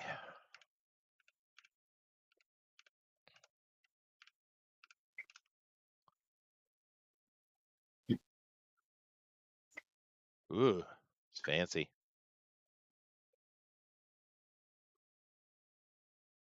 Oh no. Huh. Okay. Guys, I lived in Florida. Nice. Didn't know that. Yep. It's right there on the border, though. It's literally on the border of Alabama and Florida. It's Pensacola. So I lived in Florida. I didn't know that. I did know Oh that. no. I was young. But yeah, I mean, it's right there. My grandfather's land is right over here. Jesus, I didn't. It is in Florida. So it was in Florida. But that place, Pensacola, on the outskirts, actually, it was on the west, so it was even closer to Alabama. Why did I always put that in Alabama? That's weird. I'm usually better about those things. Anyway, um, this I did live there, and we had to clean up the classroom. That was one of those places. But nevertheless, Opelika. No, Eric. Anyway, but anyway, this thing right here, Citizens Vigilante, I am going to check it out. It is interesting. I have to give credit to the pure gall. Uh, because Uwe Boll, no, because he's nothing but Gaul. So, Yeah. it's nothing weird from him. But frickin' Army, who got basically kicked out of Hollywood, for the Me Too stuff. And I mean, to be fair, I don't think he did anything illegal, but that's a scummy human being. In my opinion, I know you say you don't care what people do in their bedroom. Fair enough, that is true. But I'm not on board with the S&Mers, dude. I mean, I'll hang out with gay dudes quicker than I will an S&Mer. I'm just saying. Yeah, you never Right. dabbled, Chester? You never tied a bitch up or got out some things to spank her with? Nothing? None of that? Not me. There was one girl that wanted to use like handcuffs on me, and I totally get fucked, and I threw her over and I did the business. So, Excellent. yeah, no, Excellent. no, I You never never. pinned a girl down by her wrists? That move? So, I mean, that's all part of it. That's so that real soft version, but that's part of it. okay, Grimlock, close your ears. You're too young for this shit. Okay. He's older than me. No, no, I don't. I've never been into any of that. I don't get it. However, I have had several girls grab my hand and put it around their throat. Women are Yeah, they weird. like to be They choked. like being choked. I don't They know like the what that power of is. it. Even the It's little power. the little dainty, very feminine, sweet little Christian girls, right? The ones you would Yeah. never guess. They just grab my hand and put it around their throat and they want to choke. I don't Yep. get this, but it's a woman thing. Someone explain it Yep. to me. Eric, you must know about this shit. Explain it to me. Why's Eric got to know about I it? don't Hang know on. why not. But yeah, so I have had It's a that. it's a power fantasy, Chester. That's really all it is. It's just power. It's kind of the same reason why the girls who like to give head. The reason they like to give head is because they feel like they're powerful. They feel like they're in charge. They got Yeah, this big strong man under their power, under their control type thing. I It's did kind have of a the reverse of that. yeah. No, I did have a girl actually tell me that's why she liked doing it. Women, But I don't think women typically get aroused by sexuality the way men do. Like men are very visual. We like tits and ass and blah that blah blah. I Most women are I go ahead. like that. I think most women get off on ideas more. They like the power dynamic, right? There's a reason why if you read these romance novels, they're basically all just rape porn or something Yeah, similar. that's weird, isn't it? Uh, It's it's weird. just it's the dynamic that I think gets women most because the reality is most men don't like to hear this, but I think we all know it's true. We're ugly, men. We're not pretty. We're not sexually appealing. We're beautiful. I think men are more beautiful, but I don't think they're more sexually beautiful. And I think it's because of that women clearly agree. If you look at the dating statistics, women clearly agree. So you have to have other things that can get her aroused. If you can't just do it with your appearance, which is extremely rare as a man, uh, you have to have other ways, right? This is what game comes in. This is where learning how to flirt comes in, learning how to Just touch a woman, just all be these things. strong. Yeah, that's true. Yeah, Yeah. be big and strong, which is what the choking thing is. They want to feel like you're being, it's a little pedo-y in a way because they want to be dominated, like they want to be controlled by Yeah. like a daddy-like It figure. it is weird. But whatever. Listen, And whatever gets them off. That's the end of the day. That's the true, goal. I'm gonna get mine. but there are a The goal is couple to of get them. hers. There are a couple of them that freaked me out, right? A little Yeah, bit because there was completely a personality reversal, right? Because I tend to go for the sweet good girls. I don't really go for the bad. I've played with a few of them, but that's pure toxic, dude. You don't want nothing to do with it.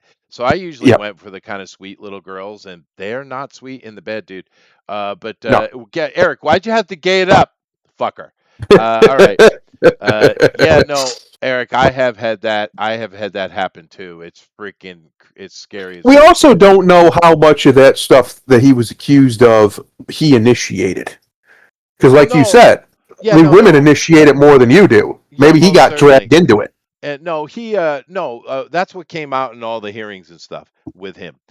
It was all Yep. consensual. It's just he's a sadomasochist, and those girls were too. Well, he's a sadist, and those girls were Right. masochists. It's just it's just straight up, sexual perversion. There was nothing illegal at all. It's just the thing that freak people out is he's a sadist. That's what freak people out. Eric, are you now going to come and explain to me your gayness? Go ahead.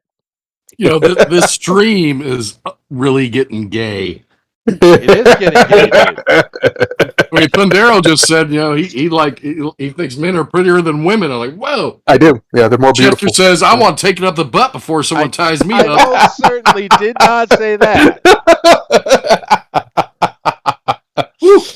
At least you admit it. It's good. Eric, you're an artist. You know for a fact there is far more work made of men and their bodies than there is of women. Oh, yeah, definitely. We're more beautiful. I don't know. I kind of like it, a girl, to be honest with you. I mean, I like the girls too. Obviously, I married one. I had sex with her twice today. I'm just saying. Sweet. I hope you took a bath beforehand, though. Yeah. I did actually. In between, I took a bath. Let's go. Fine. I'm just saying that objectively, in a non-sexual manner, men are more beautiful. I think it's true. I think when a man, especially like a dude, gets jacked, that's impressive. That's like, damn, son. All right. It's not sexual about it. Chic. I don't want to have sex with them. Chic. Change your focus. There's your target right there. Target right there. All right. I will admit, Chester, I am very, or used to be, very experimental with sex. So tying up, hot wax. I love it. Yeah, I've never done the wax. I've done ice. With you, right? You never done the ice thing? The ice thing is great. No. Yeah. Well, Yeah, no, I have had a girl do it. See, Ice, mostly whipped I've had cream, girls- everything. Yeah, no, I've had girls do shit. I personally don't understand it. You just want to get in there and pound it out, is what you're saying. You're a pound dogs out and kind of peanut guy. butter. You name it, I tried it. I have the catalog of the Kama Sutra. I could do different positions. I'm just, Chester, I you're don't need pure extra missionary. No, I'm not. No, I'm not. No, I'm not. Actually, I found that most girls prefer something that is from not the missionary position. If you get them where it's like a doggy or something like that, they prefer that, right? Because yes, Yeah, very much so. it depends on the dude. If you're a dude that can hit that cervix, the A spot. well, the A spot. cervix, yeah. If you can Yeah. hit that all the time, the girl will prefer that it be hit from that direction than the other. If you can't hit the cervix, well, then you got work to do.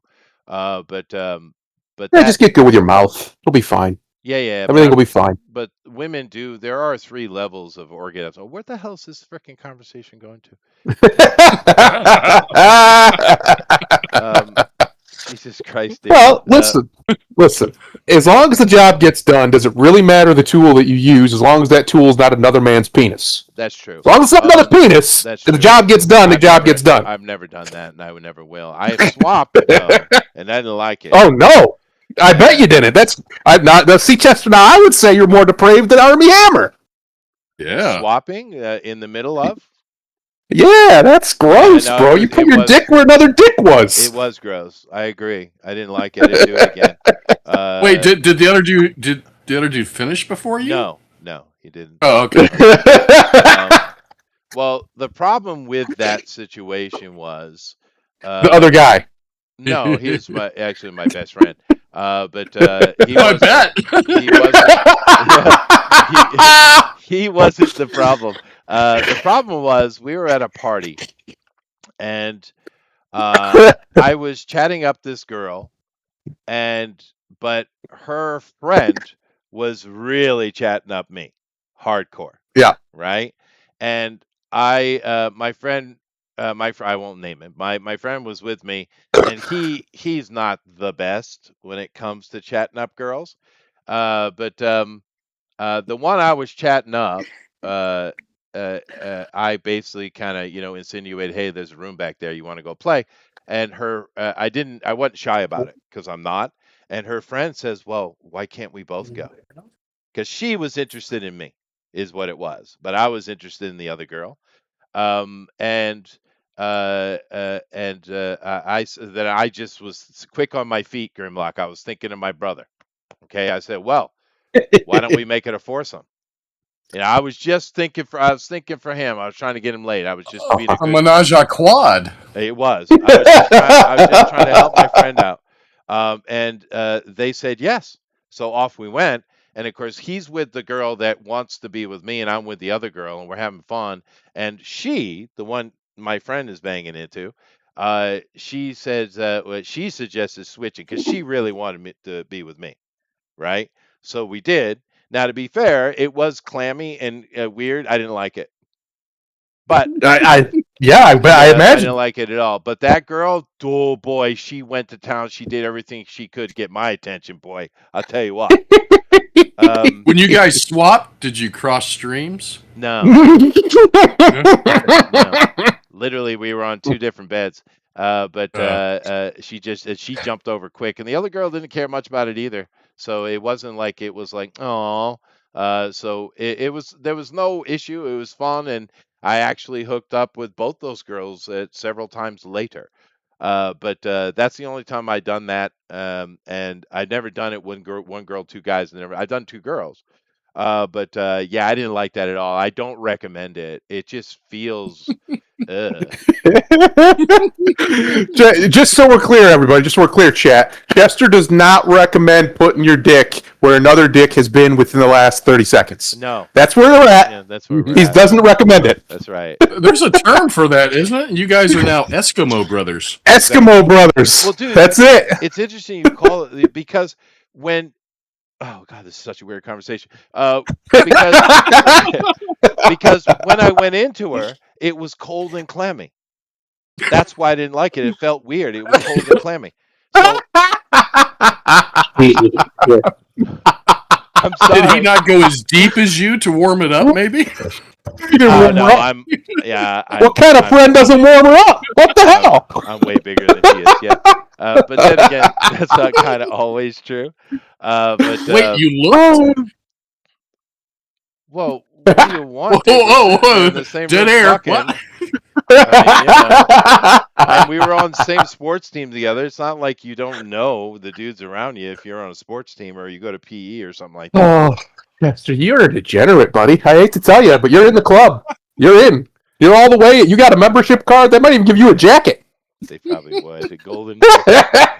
But Shower jacket. all honesty, seriously, you don't do that. Yeah, you won't like it. Hey, don't do that. Don't do that. Mm-mm. Yeah. Don't do that. I should Don't- name it don't. kink, Roger. I know, Roger. It's not my fault. It's their fault. But yeah, I've done a few bit fair things. I've done stuff. Yeah, fair Yep. enough. You have. See, and you're out here judging Army just because he likes to hit a bitch. Well, because Come on, man. yeah, I've never been violent though. I don't care for that. Nor do I Women care for love it. violence. They do. They It's like it, weird. Chester. I don't know why. I can't explain it. I can only observe it, and I observe that they love it. It is very true. I've been to many a Beltane, and a Beltane will, not all, but some of them will devolve into, well, I guess an orgy, I suppose. But but then again, an orgy isn't necessarily what you think. There are people doing what I just explained that you shouldn't do, and other things, but mostly it's just people are having sex. They just happen to be in the same room, right? Yep. There's not a lot of swapping. That's the only time I ever did that. Matter of fact, I've been to several Beltane where it devolved into stuff like that, but I had never done it, right? So, but whatever. Don't do that.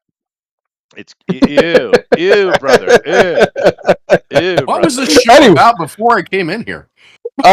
We don't know. We've lost the plot all the way. Yeah. The script's in the toilet. We flushed it. It's gone. No, I was mostly just describing this Citizen Vigilante movie while Chester was getting coffee, and then before that I we were missed it talking being about free on America. X. I did not. Yeah. I watched it on X. It was Well, I great. didn't even And say it- anything about it until after the free trial had run up. I'm Oh, like, did you? Yeah. Yeah. But no, it's Elon- on Amazon. You can watch it on Elon Amazon too. It's definitely something that Elon agrees with, right? But Oh, of course. yeah, 100%. But anyway, let's move away from the degeneracy, shall we? And No. get into Anyway, stuff. the final point would be watch it if you get a chance. It's pretty good. Is it great? No, but but not with another guy in the room because that's No. going to be. Yeah, That's gonna be icky. there is a sex scene, so If that's going to get you going, don't worry about it. Is it a sex scene or is it debauchery? I mean, like evil. It depends on your morality, but it's not super graphic. It just is. It's just there. All right. But there's a point to it. Again, it's to tell you, it's to show you that this gentleman is not a good man. You're not supposed to see him as a good man. He's not your classical hero. He is a force of nature, basically. Yeah. Anyway, I don't want to spoil it, so that's all. I'll leave it at that. Yeah. Cool. So it's not because I know he's going after Muslim rapist in the movies, right? So Yeah, no, it's nothing like that. No. It's consensual and funded. We'll call it. Oh, okay, prostitution. Okay. Yeah. All right. Anyway, let's move on. So Supergirl bombs in China opens barely above Madam Web. okay. Now they got that headline. We got that headline. Look at this headline. You know, they could have sent that to Iran so they could have bombed some Not more. this one. This right here. Oh no! ahead. Backrooms gets extended re-release after smashing A24 box office records. That's awesome. Congratulations, Kane. That's great to hear. Look at the advertisement. So Backrooms is the one you picked after that conversation. I see where we're going here. Thank you. But look at their little On the casting advertisement for couch. it. Backrooms, Everything Must Go edition with extra content. They're actually adding Nice. 15 minutes of movie in this. Oh, I show. bet he's got a ton. I bet he's got a bet ton that he does. cut. Well, Yeah. no. But of course, we have to talk about. Oh, that's the best picture I've ever seen of her. She actually looks almost pretty there. well, almost. This is a lot of digital. A whole lot. Yes. Yeah. So we have to talk about this. We've been talking about it, and this girl has said some dumb stuff, but then again, she also has asked dumb questions, and she did try to. I mean, whatever. She's not Rachel Zegler level, but she's dumb girl. She's just vapid and empty brained if you listen to her talk. Yep. She was chosen because she's unattractive. That's why they picked her. Because that's the way it is. And we know we've been following this. And I mean, it is a Tom King book they was adapting. True, that is true. And Yes. Tom King, let's not do that. However, this movie bombed. And oh my God, dude, bombed. Right? Yes. It's like it's way worse than anything else we talked about. Mhm. This movie is made Can so it- little money. And Can I get the best Christmas present in late June Yeah. of all time, and this finally be the end of James Gunn's career? Please? Can we please be rid of him? I hope so, because it gets worse, and we're going to get into it today with this. And James Gunn's agenda is very clear. We're going to get to that here in a minute. I would No. like to say one thing, though. Yeah. Yep. I predicted it last week. Toy Story would beat it out and be number one 2 weeks in a row. Boom. Look at him go. Not surprised. It's a Yep. simple little kids movie. Of course, people are taking there, especially on this time of year, right? But now, to be fair, China has said many times to Hollywood. This is not new. China has said, the people of China, not the CCP, the people, has said many times, The we, people. we don't want ugly bitches. Give up your girl. They said, Yeah. right? That's They've right. said Pretty many white girls, times, stop specifically. putting ugly people in your movies. The Chinese have said, Yes. right? And black people. and black people. They don't like them either. They don't like them either. But he said, well, that's pretty shallow. Have you never been in China, huh? I see. Yeah. Okay. So not surprised by any of that. This movie is being absolutely slayed by the critics. And keep in mind, I don't care about the critics who are just normal review critics. The critics that are supposed to be supporting this nonsense hate it, right? And they hate it for a whole plethora of reasons. It's just the perfect example of wokeness. And because people say, well, there's a few wokey things in it. No, dude, the whole thing is woke, and I'm going to demonstrate it to you here shortly. Yep. Right? I'm going to demonstrate that this is probably one of the most woke things they have ever done. All right. And the critics just aren't really reading between the lines correctly. And so let me go to the actual art because I don't give a shit. I put this up here just to juxtapose with the back rooms, right? Let's Mhm. go to this right here. Go ahead. Supergirl, shocker. Kara is the real Superman. Now, here's your wokeness. There's other things too, but here it is, right? Other than the fact that, spoilers, if you want to watch it, spoilers. I don't know why. Of She's murderous. She kills in this, right? Even course. though the girl she's with asks her not to, she kills anyway, right? Yep. Because how dare you make my dog sick? They didn't even kill the dog. They just made the dog sick, right? That's So right. they made her a murderer. There are lots of little references to girl power, girl this, and girl that. Of course, we knew they were going to do that. They even had Zaslav come out and say, "We have the top four. We need to have them from DC: Superman, Batman, Wonder Woman, and Supergirl." Whoever puts Supergirl in the top of anything, fuck right off. But anyway, but here's the thing. Here's the thing. Now you remember, right? In the last movie with Superman, that was very meh, right? And it completely got Superman completely wrong, right? Right. But you remember in that his parents said we sent you to Earth to conquer it, right?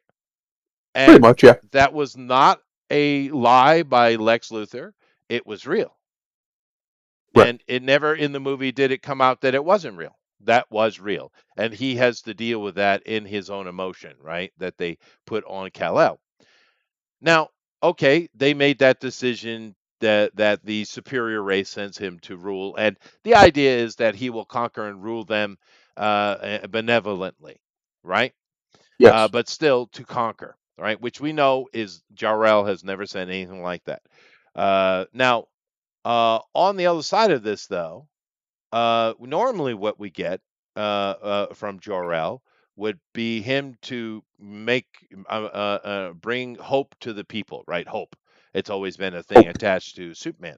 Now, not only did he do this in the movie, they reiterated with her talking to her dad that Kal-El was sent to conquer. They reiterate it in this movie because Gunn's like, "How dare you even say anything to me about my genius?" Right? So he yeah. reiterated it in this movie, and then the normal Superman thing, go bring hope to the people, is given to her. Her father says, "Go and bring peace to them, Mm-hmm. and make their life better, give them hope." Her father says it instead of Jor-El Silent Superman. So therefore, she is the better one. She's the real Superman, right? That's right. So you don't sit here and tell me this movie ain't woke as shit because that's woke. That's ultra woke. You're Mm-hmm. literally tearing down Superman over two movies to raise up a character who is basically created just so we can have a girl version of a thing, right? So fuck Yes. off. This movie is ultra woke. I'm happy as hell that it failed. This movie bombed like crazy Well, bombed, right? nobody asked for it. Like, No, regardless of the political bullshit, nobody was asking for a Supergirl movie live action. We just weren't. We don't. She's not that character. She's not that popular. And if you're gonna do it, why would you give us one from a girl who's supposedly in her 20s? I think, who looks like she's 55 years old. she does She look doesn't even old. look girlish. And of She course doesn't even she's look girlish. no, she's an absolute drunk. She's a lush. She hates everything. Everything sucks. My people, my people. And it's like, once again, just like we saw in that other movie I was talking about with Masters Universe, right? You have Adam Yep. has been on Earth 15 years by himself. Nobody with him, no one to look after him, just literally fell into a lake. 15 years had to survive, and he did, right? Yep. And yet Tila and the others are bitching about how hard it has been and almost blaming him for not being there. And it's like, are you fucking dense? And of Yeah. course, Yes. this movie does the same thing with Superman. It's like, well, you've been on Earth. Yeah, he's been on Earth by his fucking self, bereft of his entire people. No one stopped you from being there, Carl. You could have came to Earth too, which, by the way, according to everything I've seen, at the end of it, she does. Mhm. She does go back to Earth. So what are you bitching about? What What are you complaining about? You could have been hanging out with your cousin the whole time, but you decided to go be a drunk whore. So there's that. Yeah, no, Elrod. Because To be fair, I bet China she has likes to be reduced. tied up. oh, I bet, yeah. I bet she does. You know what's bad? What's really bad about the Supergirl movie? I know that we talked about that nobody was really asking for this movie to be made. Yep. But you made the decision to go ahead and make this movie, and amongst DC characters, if you was gonna pick a female character, right, that wasn't Wonder Woman, since you already did Wonder Woman, Uh-huh. and you've already done Harley Quinn and fucked that up, and those are two of the probably the if you did a top five, that's two of the five most Right. notable No, definitely. female characters. Yeah. The Yeah. roster. Kara is up there, and unlike Carol Danvers when she was introduced to the MCU, she was already polarizing before the movie was even announced. Oh yeah. Yeah. They hoard her up too much. They hoard her up too much. Well, even the hoary part, like I'm just saying, just general as perception from the fans. If you was to say who's more likable, Captain Carol Danvers, Captain Marvel, or Supergirl, it's Supergirl by a landslide. Oh yeah. And Because she's sweet, kind, and it's a nice. And to Yeah, fucking great, do this, dude. and to fuck it up so bad because you wanted to adapt one of the most overrated, nihilistic, sad sack fucking writers Yeah. that has ever Fucking fucking Tom put a King. pen to fucking paper. Yeah. And goddamn Tom King. I I mean, don't get. nobody should be keeps getting worse. Well, nobody should be surprised that the movie is this bad because they actually just adapted his work. you know what This I'm is what you get. well, you know what I'm surprised, Grim, like that we haven't gotten, seeing as their lean, their penchant, right? Is why haven't they made Vixen? Because that would you could make. I Because saw an animated version was really cool, dude. You can make a great live action Vixen, dude. it was good. The animated version was good, but guess what? You already know why they can't do that. Well, it's not that they can't; they won't do it because look at the animated version, right? What was it in the animated version? There were no long soliloquies about racism or patriarchy. She's just a It was hero. a fucking hero's journey. Soliloquy. I like Yeah. that word. No, she's just a hero, and I mean, she was Yeah. proud of her African heritage, but it wasn't a But point she- to bash yeah. other people above the head, about the head and shoulders. That's true. Yeah, but I mean, I just that would be perfect. Here's a black lady who has powers, and you could have a fun little movie. You don't need to have a universe-ending topic. It just be street level. You have good fun with it. How about Huntress? Once again, Well, how about Mary fucking Marvel? How about that? I will say this one thing that the MCU has definitely ruined, and they don't want to learn is they don't want to, for whatever reason, they just refuse to go back to the 1v1 story. Like Yeah, that's true. they don't want to do a simple story, even in Brand New Day. Like you look at that new trailer, just like they're trying to true, stuff Alan. 50 pounds. They're trying to stuff 50 pounds of shit in a 5 pound bag. They are. They are. Yeah. You know what it would be another great movie, and the animated has done it several times. Well, kind of touched on it. Constantine and Zatanna. That would be a great movie, dude. That's heartbreaking, right? Those would be great fucking movies, but I don't trust them. Well, the animated side, I would say yes. You give me a hot Zatanna, I'll pay money to see that.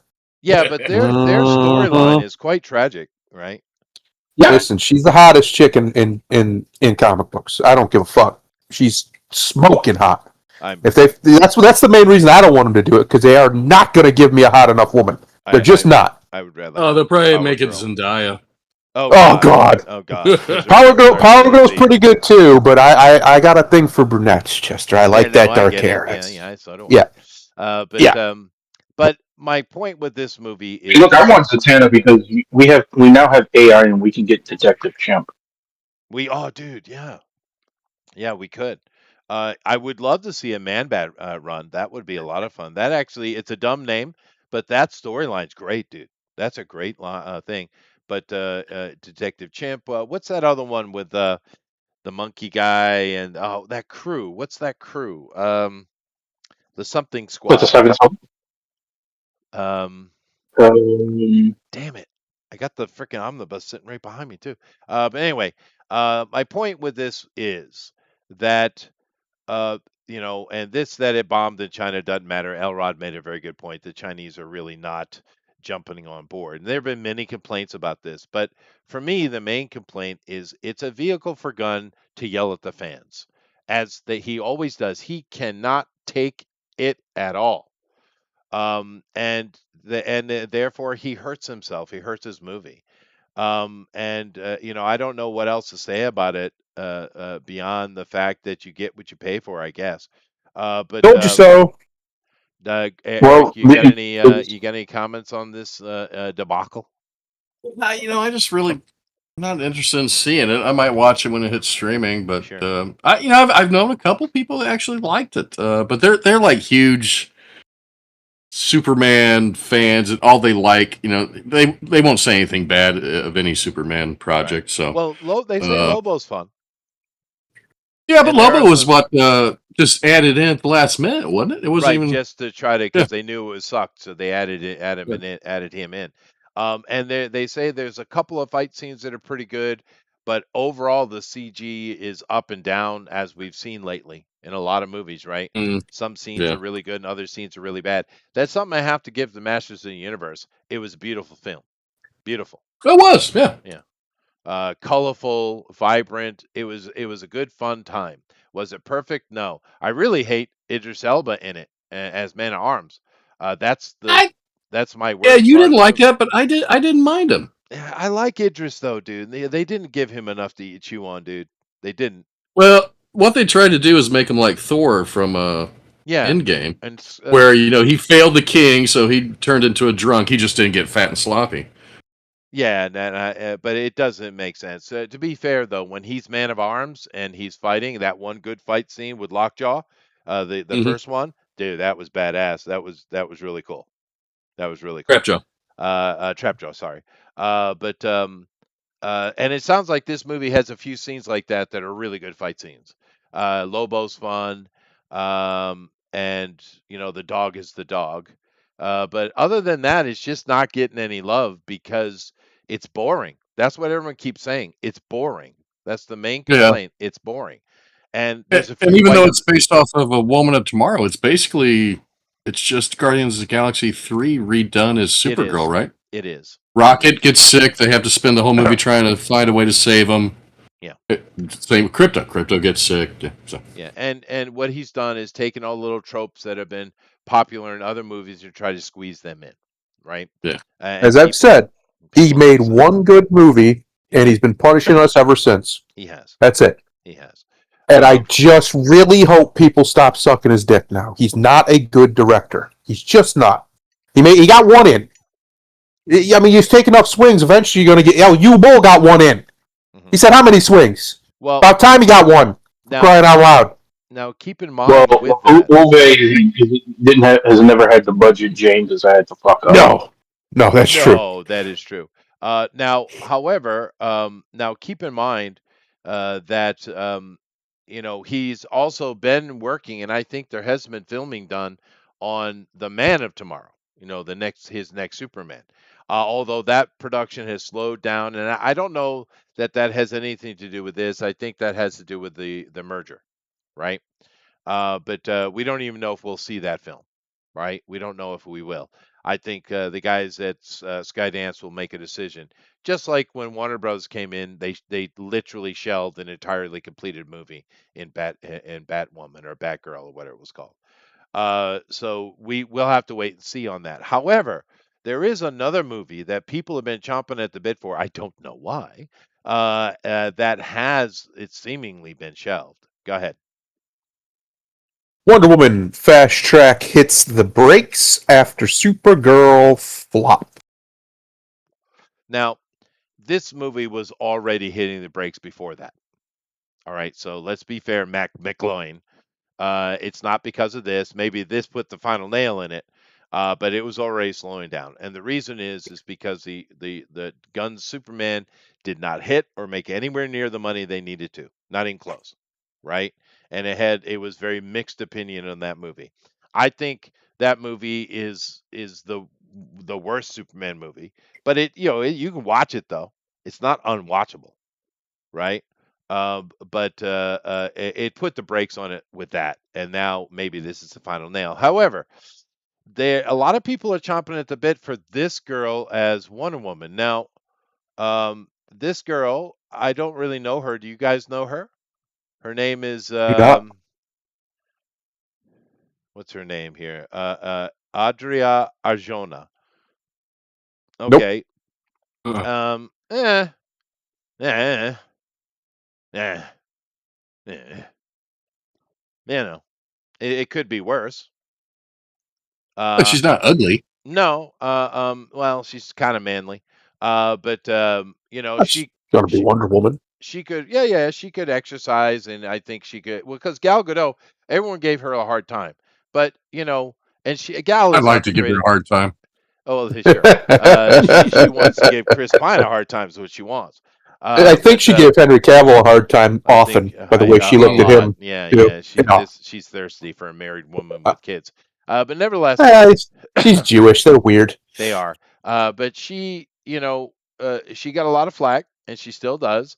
And I understand part of it, but you have to give her credit. She went and she worked hard as she could to make her body appropriate for that. So good for her. Yeah. Because And we it's really see hard for her. She's got that long model does. body that she probably doesn't put weight on easy. No, she doesn't. And to be fair, a lot of guys will go and shape their body for the role, but a lot of women Yep. these days do not. They do not. Right. So I gave Gal all credit all day for that. Good for you, right? And I Yep. thought the first movie was fine. It's like a 5. It's certainly watchable.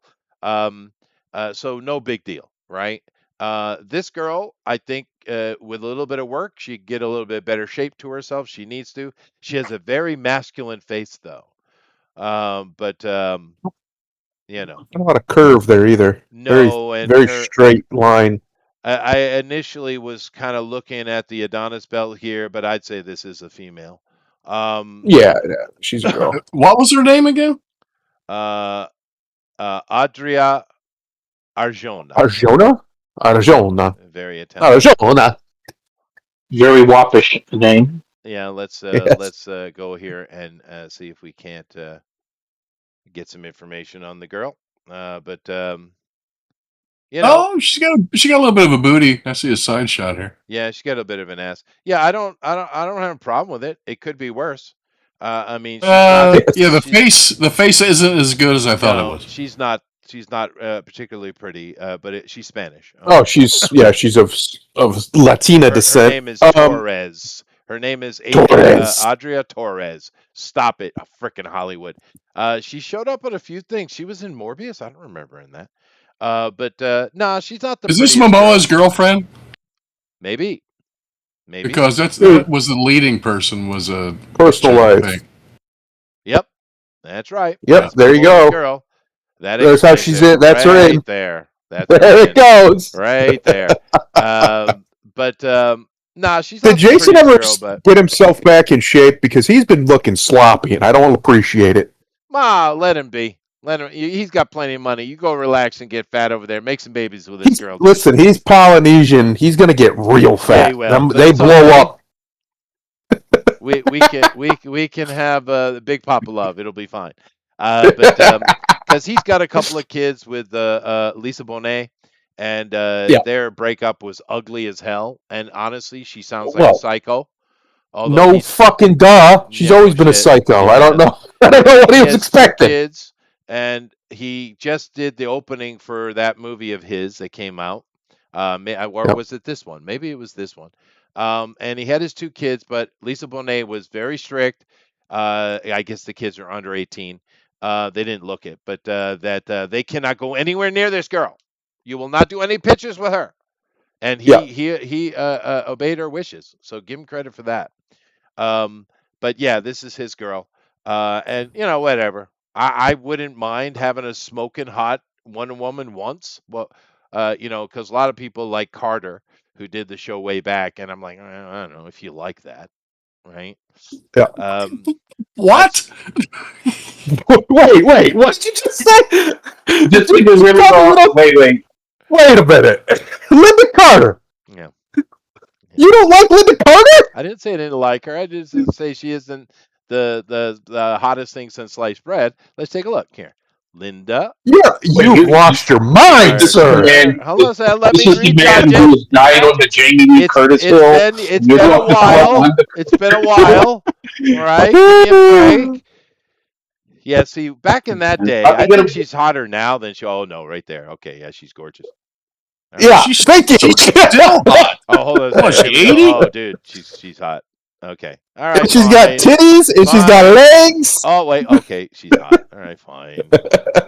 Fine. Imagine thinking people wouldn't recognize you. Yeah. Baby, you're way too pretty. They're Yeah, gonna I recognize you don't like- immediately. I don't like this shot. I don't like this shot. I don't like That's the this. hairstyle. That's the hairstyle of that Okay, days. all right. Mhm. What about that one? Well, Nah, that's I'm a. Yeah, I ain't complaining about it. Here's better. It's a little bit better. Yeah, okay. It just depends on how they got her made up. Oh God, she's gorgeous. Look at that. Yeah. Yeah. All right. It depends on the shot. All right. All right. That's You're- true. That's we're true getting for worried anybody. about you. I was Goodness concerned. Yeah. No, she's pretty. She's beautiful. Yeah. All right. Fine. She's not only really pretty in Fine. the face, she had the perfect physique for Wonder Woman too. She's built exactly like Oh, that Wonder one right Woman. up there, the DeviantArt one with the red background, the flag, and her wearing the cape on the far right. This one. Far right there, yeah. Yeah, look at that. Yep. Mm. Yeah. All right. Fine. Fine.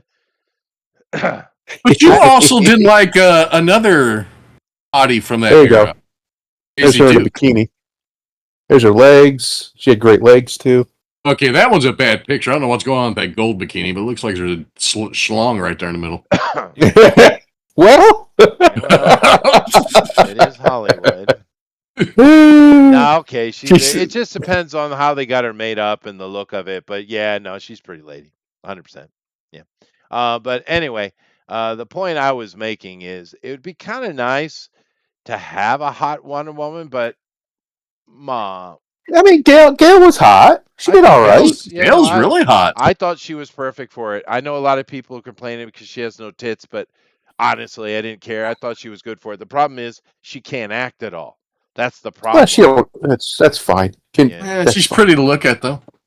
Yeah, she is. No, that's why you get. That's why you get Chris Pine in there. He carried her. He carried the shit out of her. He did. It's fine. Maybe he really did. But then again, I have a feeling. I have a sneaking suspicion he carried her all over one of their trailers or both. Now, I have a question here because this photo says no, Craig that's not right. Gillespie. That doesn't look like a Craig. Peter Safran, yes. James Gunn, yes. Millie Alcock. Well, she's look old, but I don't think that's Millie. Maybe it is. I don't think so I either. don't think so. No. So I think you think this chose is- the wrong picture here because I'm pretty sure. I think you might this be is not wrong here, Craig. bud. That's not. I mean, it Craig. could be. It is 2026. Maybe that's Craig. Maybe it is Craig. It could be Craig. But No, it's anyway. just such a shame, man. We waited for so long to get Superman again. That fucking German bullshit wasn't Superman. It just wasn't.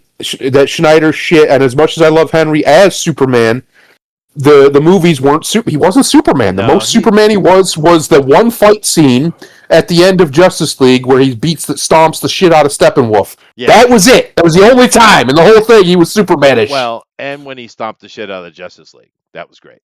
Yeah. Yeah, Henry was wasted, but then again, Henry's been wasted several times.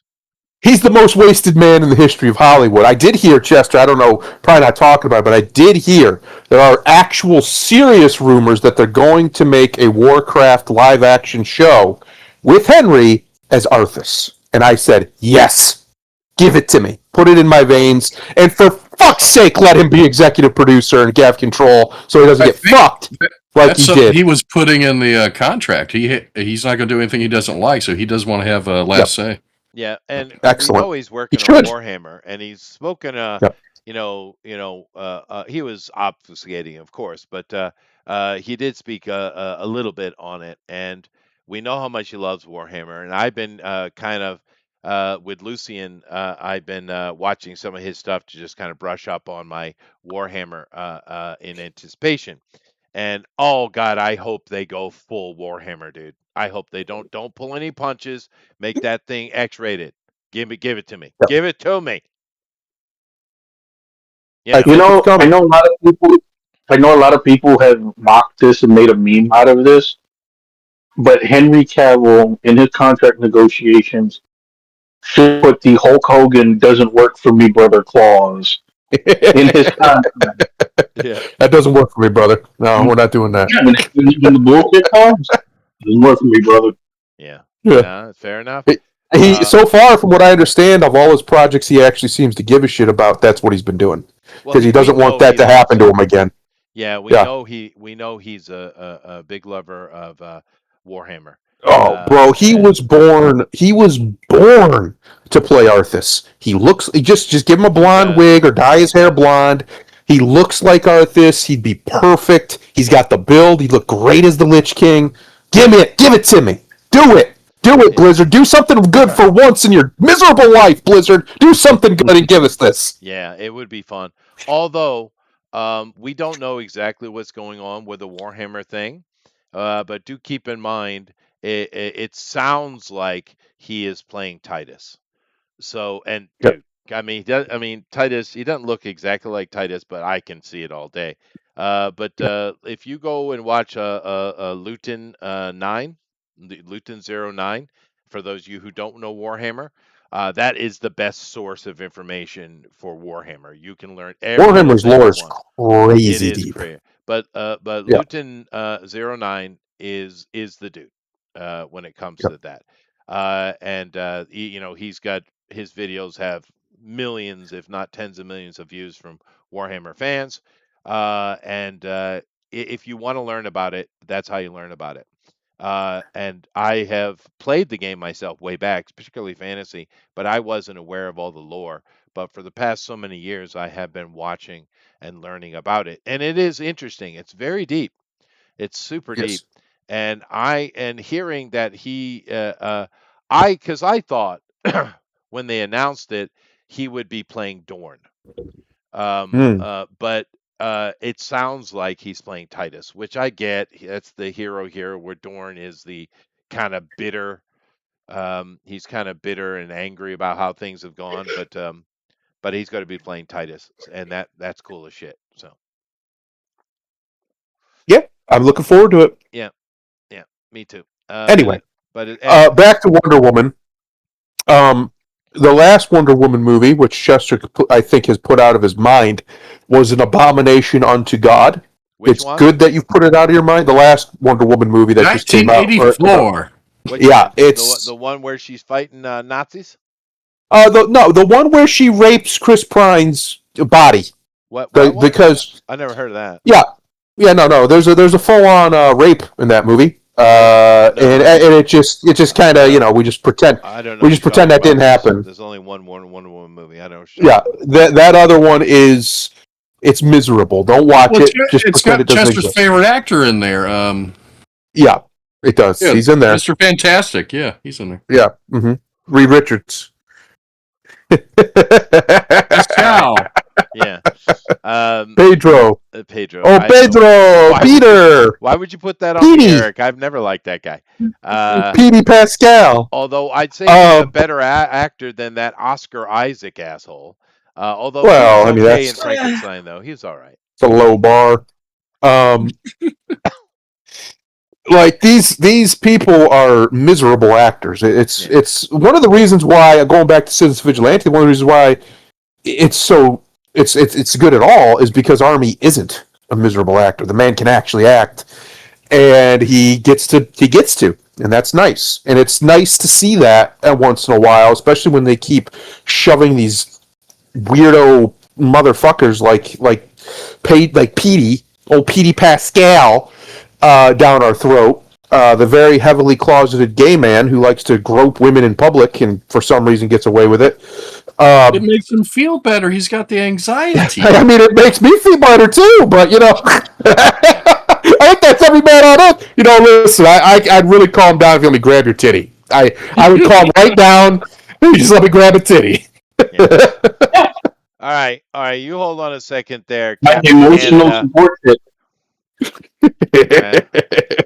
All right, here we go. I'm going to show you beauty. All right. Oh God, here he goes with his yellow fever. He can't help Shut up. himself. He can't help himself. Captain Canada. Ooh, that's AI, but look at that girl. All right, all day. A little bit. We work on that nose. I mean, yeah, Work on that. yeah. nose. Why is there so much AI in my face here? What's going on? Because it's taken over. You're not going to see normal women anymore in the next The 5 years. nose, It'll just though. be AI women. They keep doing those stupid nose jobs. Who says I don't know what a pretty girl looks like? Canada. All right. Well, what kind of Asian do you like? Do you prefer? All of them. Yes. Okay. Yep, I knew the answer was he's got the full fever. He's got it all the way to his bones, the yellow fever. Hotties. Which is interesting because he's such a large man. He must swallow these women whole. Yeah, it's great. Yeah. It's great. All right. Now, I can also appreciate a little bit of that. See, I know what beauty is. Oh my God! By the standards of basically the entire world, that's the most beautiful type of woman you could have right there. So now we know the answer to the question: what does Chester call Asian women? Finger food. Yeah. Damn right. Look at this AI though. Not Nordic. Go to hell. It's all AI. Look at this. How do I get away from it? Let's see. The normal women will never be able to compete again, and wait till the sex bots come, Chester. It's done. Women are done. We've obsoleted them. They're obsolete now. Non-AI. You think that would help? Let me see. Probably not. No, it doesn't help. Why is AI everywhere, dude? It wasn't like that a month ago. What the hell? Chester, AI has won. Dude. It's all. Look at it.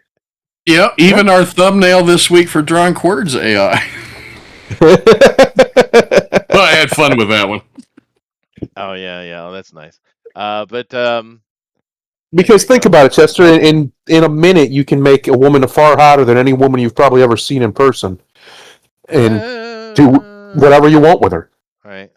I actually had a girl that kind of looked like that a little bit. This one. Yeah. Well, it's the scarf and the hat. She had that thing going on. So take that, Canada. Go down. The Chester, I think you found a real one right there in the middle. There you go. Yeah, that's real. Now hold on a second. This right here, is this AI or is this art? That's AI. Okay, so that's just AI. look at that arm. That arm is it's cartoony. Yeah, the muscle isn't right. Oh, and you look at the black background; it's all like glowing. This is probably real. Could be. Yeah, that's pretty girl. But anyway, so take that. Anyway, I am justified. All right, good. But nevertheless, this movie is definitely curious. Is definitely axed. So Yeah, let's get it out of here. We don't need it. Yeah. What we've needed for the last fucking 40, 50 years is just Superman being Superman.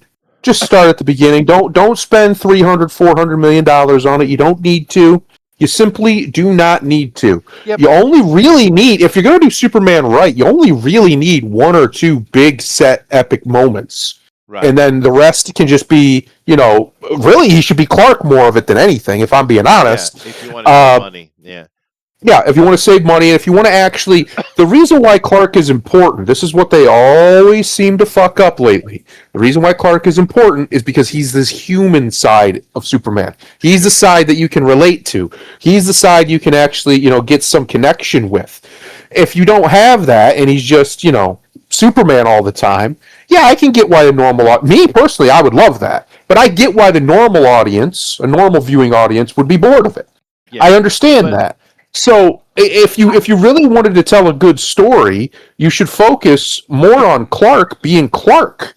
Sure. And then Superman being, over here doing Superman stuff. They don't do that recently. You have to go way back to Christopher Reeves for that. Christopher Reeves, the 90s show, Lois and Clark, was pretty good about it. He was Clark most of the time. Most of the time. Yeah. But if you are going to spend hundreds of millions of dollars, give us freaking Brainiac, dude. If you're going to spend that kind of money, give us Brainiac. or at least somebody he can fight that's fun to watch, Yeah, not but just Brainiac is going to cost money, dude. And that's why I said that. well to That's supposed do to it be well. the rumor of the next movie is supposed to be Brainiac and Superman's team up with Lex and Supergirl to defeat him. Oh God, with Lex. Yeah, Lex and his green power suit. All right. Still, this Lex is better than Jesse Eisenberg, though. Oh, Well, way I mean, better, come on. way better, way better. That's Too much, but Eisenberg Gotta is go with a horrible. basic bitch one. Actually, Let's have it. my favorite live action Lex is from Smallville. Yeah, Yes. Rosenbaum. Yeah. Yeah, Rosenbaum, he did a yeah. good job. He Now- just didn't have the physical because he's a little Jew guy. He didn't have the physical the aura that Lex needs, but he had the characterization, I think, beautifully. I think he did a great job. But he's a little guy. Hey, Alan. Lex needs to be big. Alan, Uh-oh. he Alan's in trouble. should be very physical. Alan, do you notice in the background of this picture they actually took grass clippings and stacked them up to make it look more natural? Do you notice that? Did you see that, Alan? He probably did. He's Mexican, so they know those kind of things. That's right. They're knowledgeable. But crazy.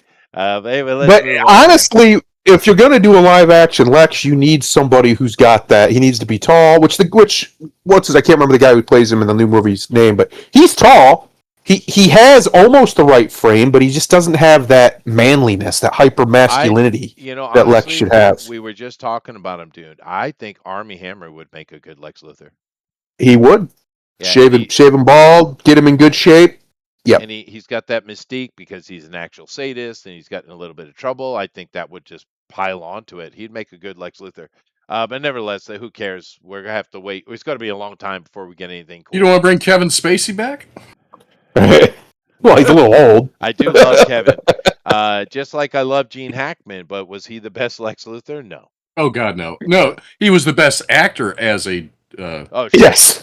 Gene Hackman's a freaking tour de force.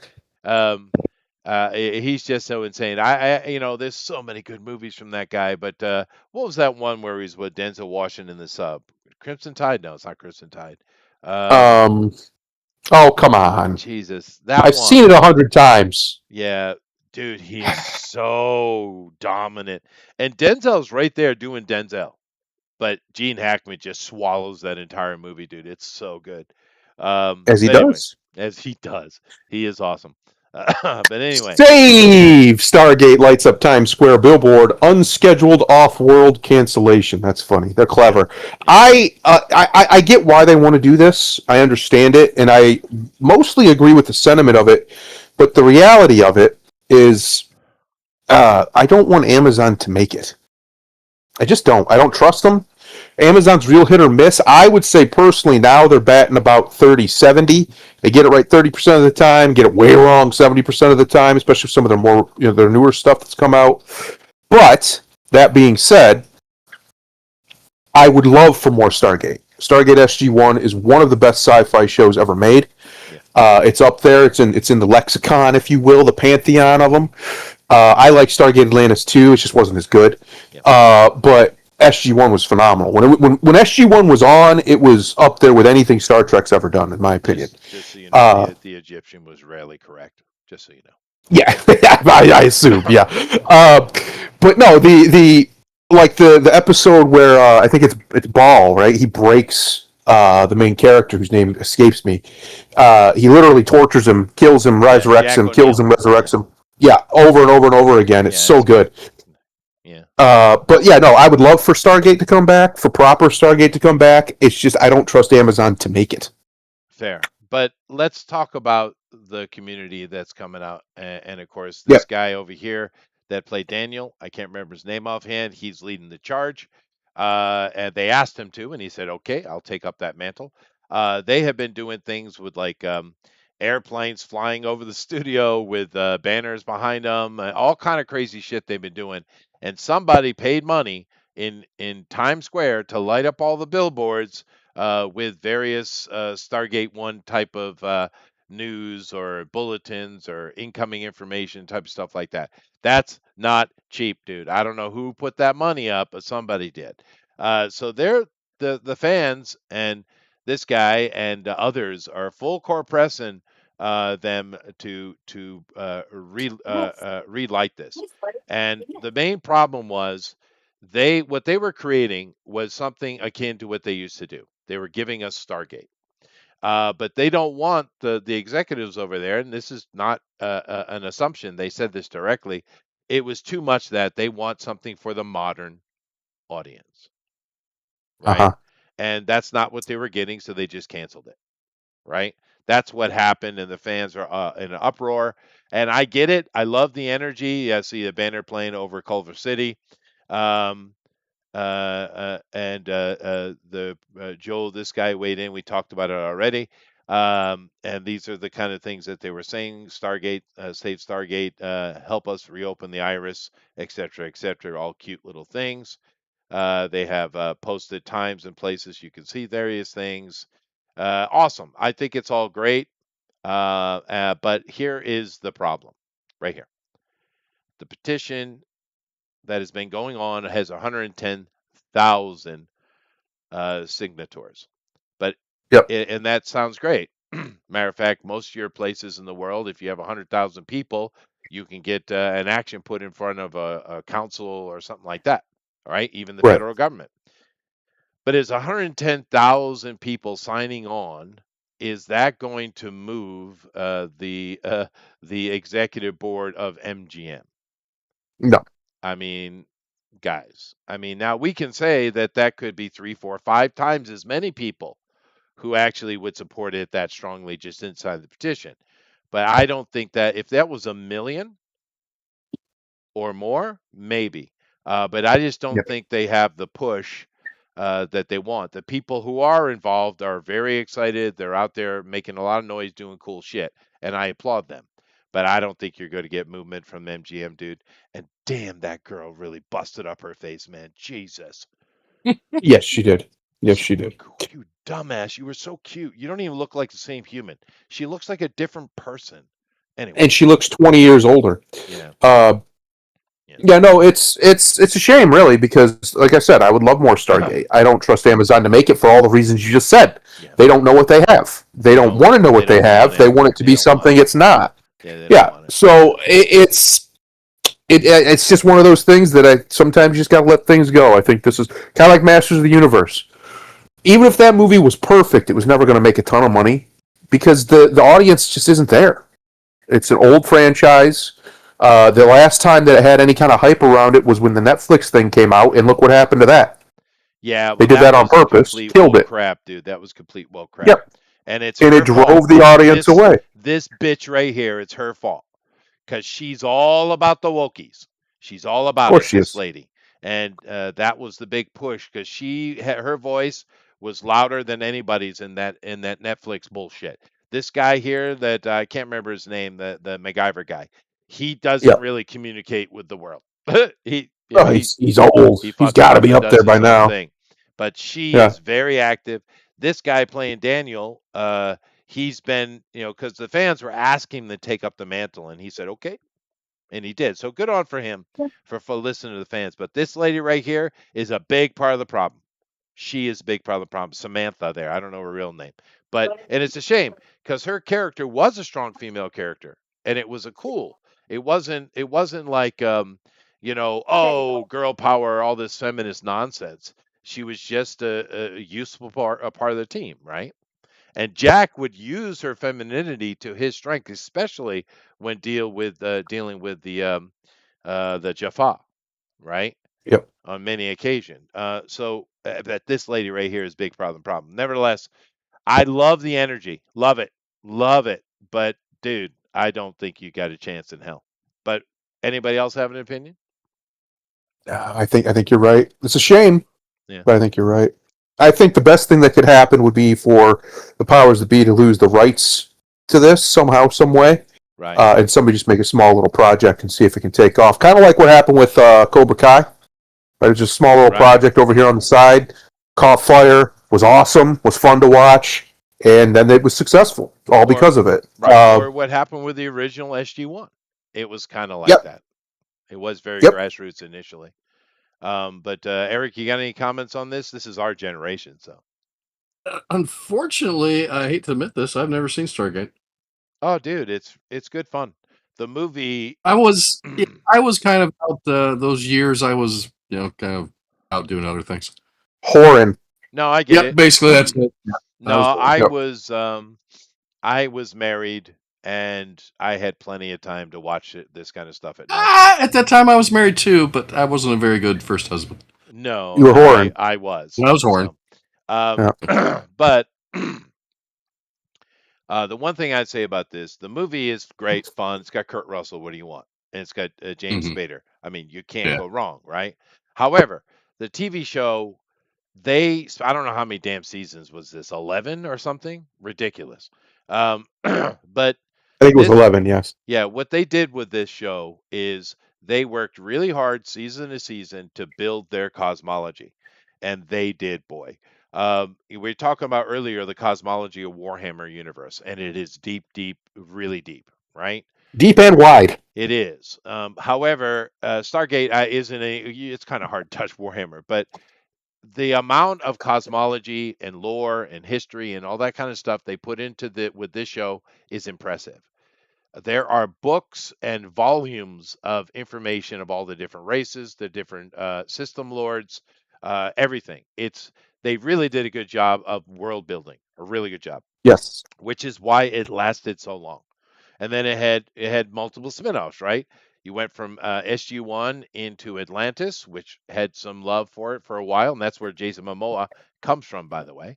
Yep. And then, of course, it split off into Stargate Universe, and they went with the wrong tone. They picked the wrong crew to do that. Mhm. That was the problem. But it had 3 spin-offs. It's had several movies that tied things up really, really well. It's got tons of books. It has role-playing games. It has historical volumes, schematic books. I mean, it's not Star Wars or even Star Trek, but oh no, I'd say it's comparable to Star Trek. It's up there. Yeah. But if you want some show that has a love for lore and it really gets in deep with all of and takes time with its story building, you'd love it, Eric. You'd love it. Yeah. I'll check it out. I've always wanted to check it out, but I just never have. Yeah. Well, now that you're old and you stopped whoring, you got time. That's right. That's right. Yeah. I miss those days.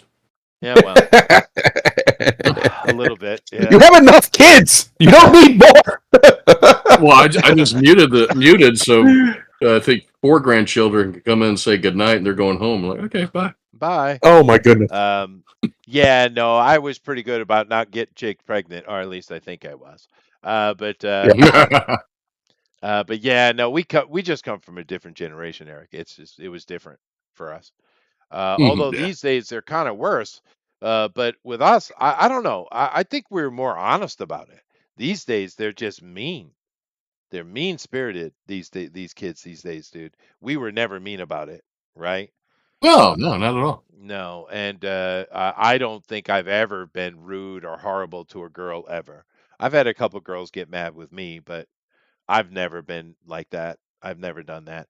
All this stuff they do these days with just ghosting girls. I mean, come on, dude. If you've dated a girl, and even if you haven't had sex with her, be a man. What's wrong with you, right? Boy. Well, I mean, it's ridiculous. I mean, don't be. I'm petting my dog. Okay. Anyway, he's a big old baby boy, Chester. Yeah. He's a big 150-pound baby. I do love the energy of this. I do love it, and I wish them the best of luck, but I just don't think they have chance. Speaking of things that don't have chances. Daredevil Born Again Season 3 brings back Elektra as Netflix roster reassembles. Why are they still making this shit? Season 1. Who's watching it? Bombed so heavy. It didn't even make Nielsen. Season 2 didn't make Nielsen either. Everyone hates it. I've heard nothing positive from anyone, including the shills. But yet we're getting a Season 3. Grimlock, explain this shit to me. This show has not had one moment of success. It hasn't even had a glimmer. But yet we're getting third because I can't. You're not. It doesn't make.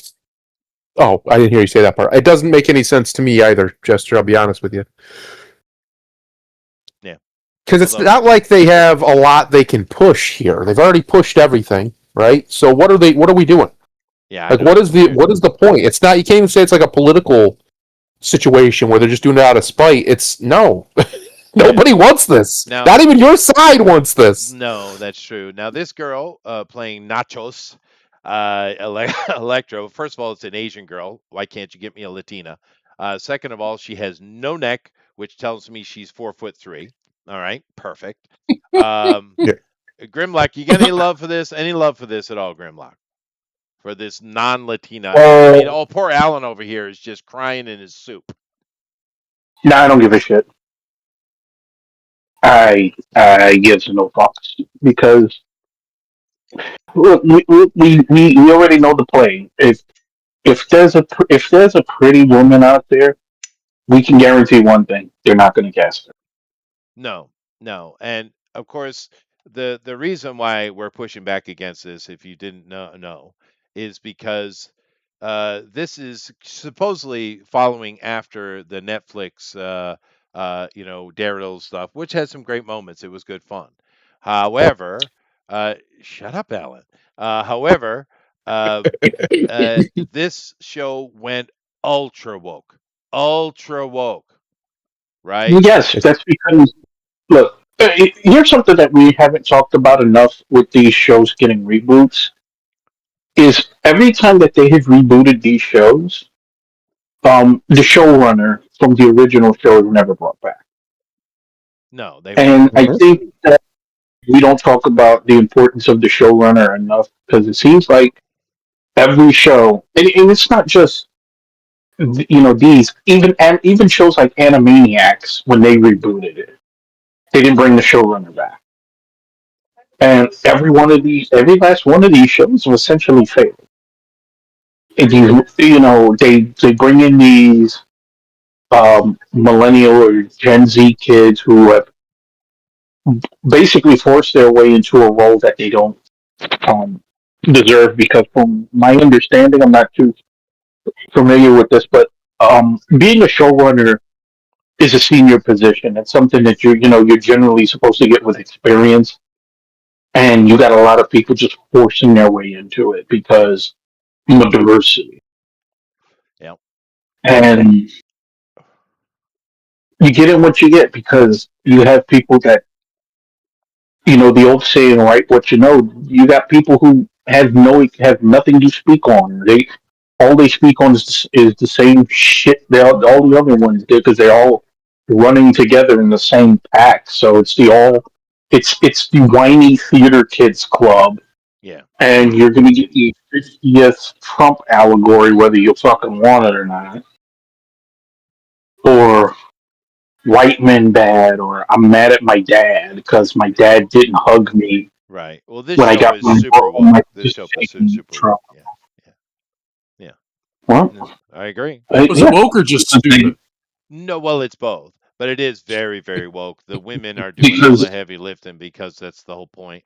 You Because- have Kingpin, one of the best Kingpins we've ever seen, but yet he's sidelined for his wife, who's actually the real boss. So stupid. Yeah, because the character who's never been more than like a every now and then plot device. Right. But no, Kingpin and They did kill her off in the second season. Well, that's fine, but D'Onofrio is a freaking tour de force, dude. And this Look, lady, I'ma stand by it. Jessica Jones, stop showing me your ass. You ain't got one. Knock it off. I'm gonna stand by it. I'm gonna stand by it forever. It was never good. No, I never liked the Daredevil show. Never liked it once. Oh, I tried 3 episodes. There were a few good scenes. Bored the piss out of me. It was woke then. It's woke now. It was just a different kind of woke. They went It's from fair. like I remember in one of the first episodes they had some anti-vax thing where they were Yeah. talking about anti-vaxxers, and like it was always that way. It was just they shifted from that kind of more fringe stuff to the straight up what we're doing now. Right. But even aside from all that, it's one of those things where the actors are doing a good job, Yeah. but there's only so much you can do. No, that's true. There's only so much you can do. This guy that played Matt Murdock, he was pretty cool, and the guy playing Luke Cage You're right. was perfect. I liked him. Yeah. There was woke shit in it. Like I said, like you said, there was shit like that I wouldn't tolerate now, like the race swapping of Ben Urich, the gender swapping of Hogarth. Right. Yeah. They had that shit in there, but at the time, the actual story, especially the first season and the third season, the second one was good, but it had dips in it. Sure. But overall, it was good. I mean, like the other ones, like Luke Cage was good. The first half was better than the second half. First 7 episodes was after great. they killed Cottonmouth. Yeah, idiots. Yeah. Yeah, they killed Cottonmouth way too soon. Jessica Jones, David Tennant as the Purple Man is one of the best villains I've ever seen. Yeah, he was amazing, but she sucked. But in all honesty, right now you're just proving my point here. You had actors who were doing a great job. D'Onofrio, and it was Tennant, mad awesome, dude. but you didn't have good scripts. Yeah. So Well, keep in like mind, the he's an Luke ultra Cage, Wookiee, too. yeah, the Luke Cage situation. I loved the first half of that show. I thought it was great. I thought they were doing a great job. He was perfect. Cottonmouth was killing it. Our boy, who will never be played apparently, was killing it. And then they just, for no reason that made any sense, they decided to just kill him off right there in the middle of the season and bring in another guy who we had no connection to, who had done nothing up until this point, and then all of a sudden he was just the big bad because they said so. It was terribly, he was terribly.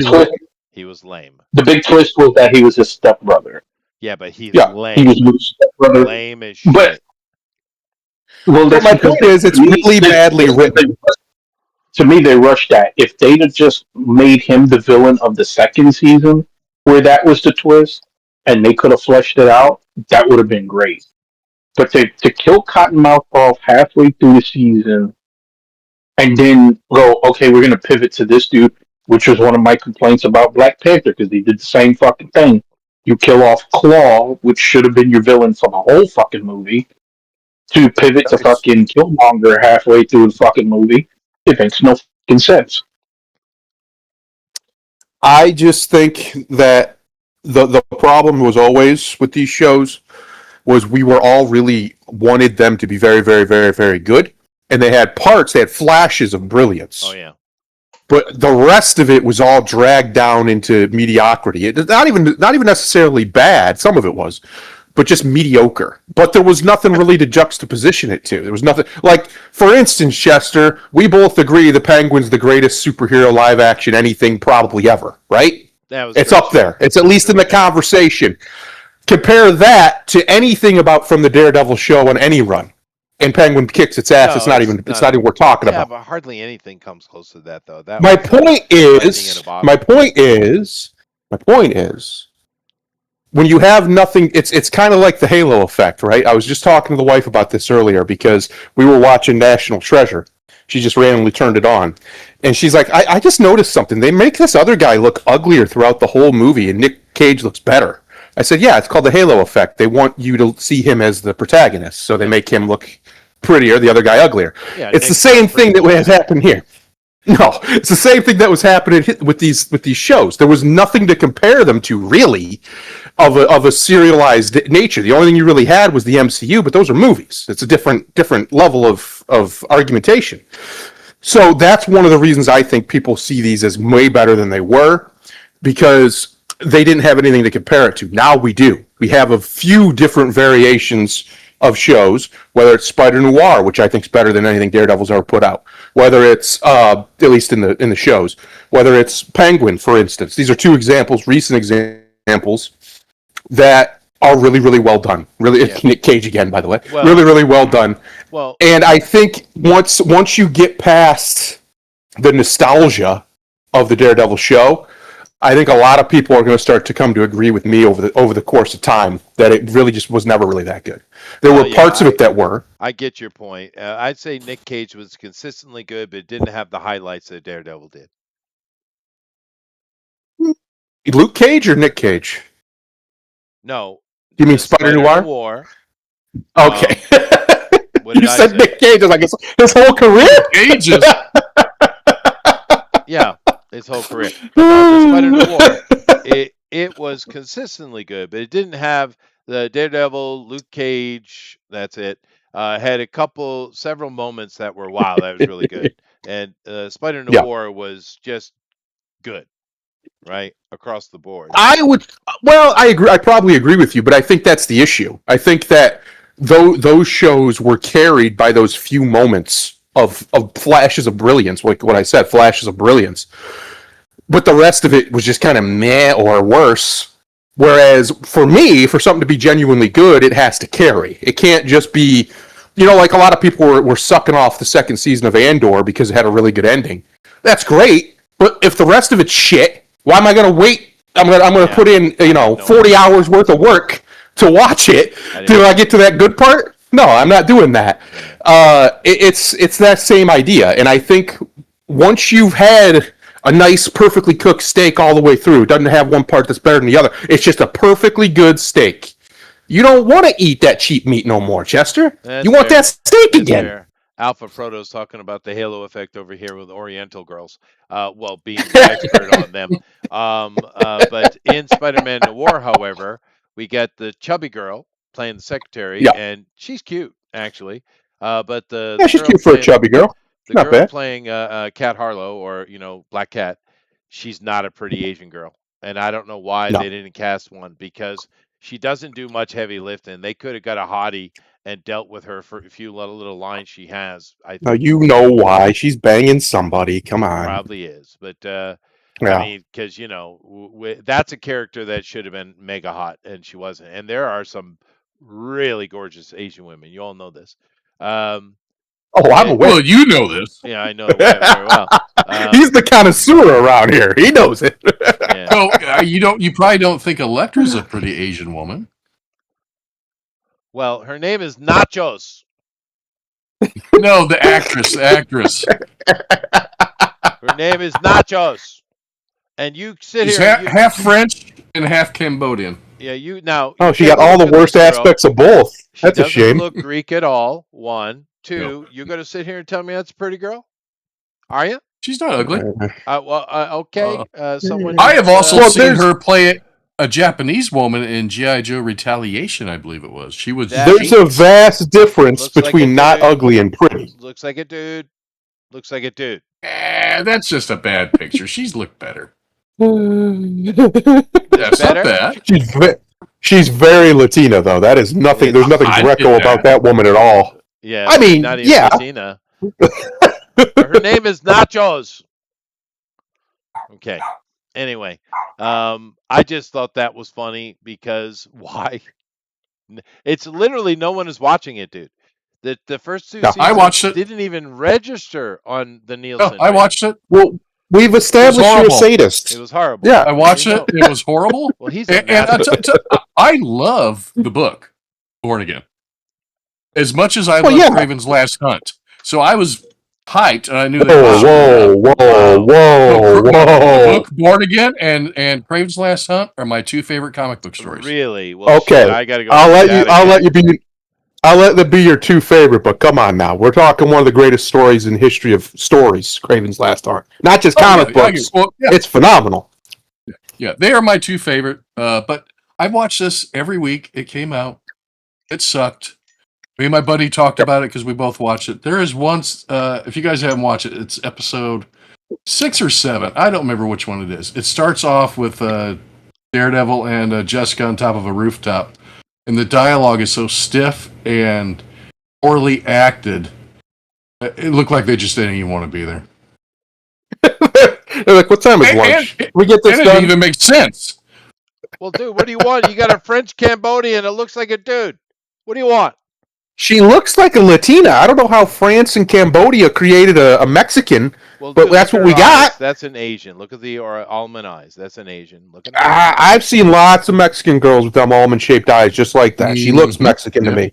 Well, they are Mexicans are not Spanish. They're mixed with I know. natives. I'm just saying. I don't know how they made that. How this combination Well, because the natives made are it. from the China originally, Yes, so that's correct. why, you know. Very, very, very French. They don't, but she doesn't look very French. Is my point. There's not a lot of French in there. Oh, she look She at might here. smell French. She looks right here, French. Look at it. She smells French. Maybe somebody just has a cheese fetish, Chester. That's how she got the role. She just has that All right, constant all right, odorous cheesiness all right, about her. fine. Let me see here. So What's what's it that? called? It's called Daredevil, Oh no, here we go. Born Again, Elektra. Nope, you spelled that all the way wrong. That's Yep. all right. It's okay. It's okay. The AI will work it out, or it won't. Okay, it won't. Oh, Fucking- I hate sneezing. There you go. Her name is What are we looking for? Elodie Jung. Elodie Jung. It's quite the Yeah. name.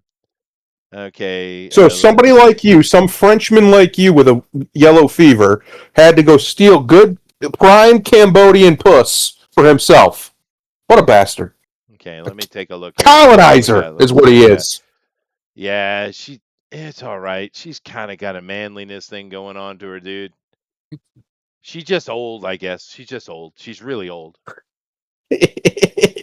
Nah, she's really. You guys don't know. She's really old. That's the problem. They're They're trying to do. Yeah, this She's is an old lady. 45. Yeah, old. Old. You can tell his wife's not in the room. Yeah. Well, no.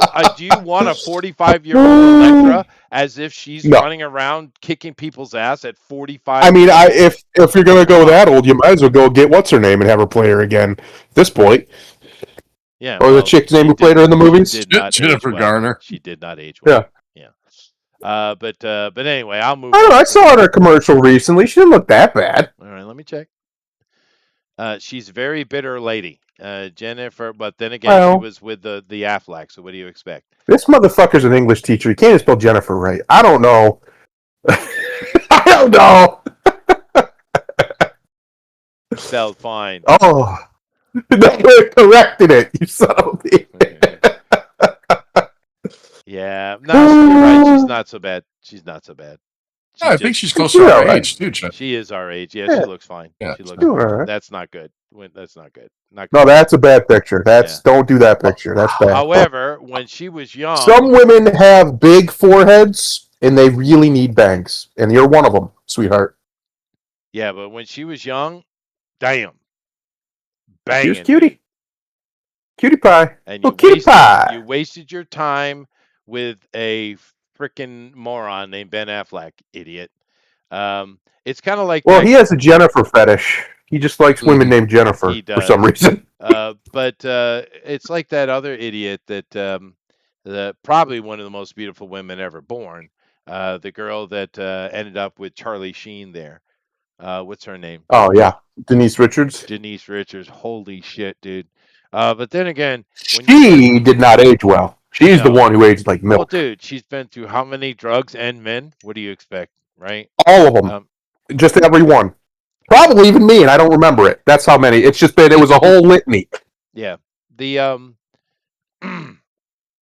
yeah, I didn't want to get it's so depressing. But if you listen to Denise Richards speak, she is foul-mouthed white trash, is what she is. But hey, she is she was one of the most beautiful women ever. Alan says the Aztecs are really from the Great Lakes, but you're not ready for that conversation. Well, the Aztecs are actually from around Colorado, Alan. And they are plain Indian type. They are very Chinese. They are from or Japanese, sorry. They're from that 1500 year ago migration. And when they went down and they started interacting with that much older seed that is in Central and South America. Don't call it seed. Oh. I'm just saying, right?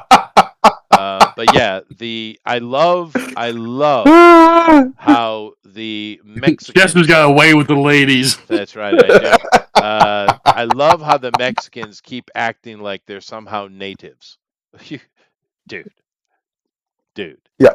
Bunch of Yeah. assholes. Anyway, let me move on here. I did. There were some other things I could have covered, so let me go through here and see if there's anything that interests you. Those I did cover. Tom Hardy turns rapper as Mobland drama spins on, so he's become a rapper now. Good. Oh, Tom. You this- silly boy. There's a bunch of Odyssey stuff in here I didn't cover because I'm just going to wait for it to come out. I know the Greeks are up in arms about this movie, and fair enough. They should be. Let's see here. The X-Men 97, which people like, is there's some news here if you're interested. They're saying that Ellen Page is actually playing Sinon, not Achilles. Yeah, sure she is. Yeah, nobody would. They might have changed that in post, dude. I bet you they did because we know what they were I doing. don't even know.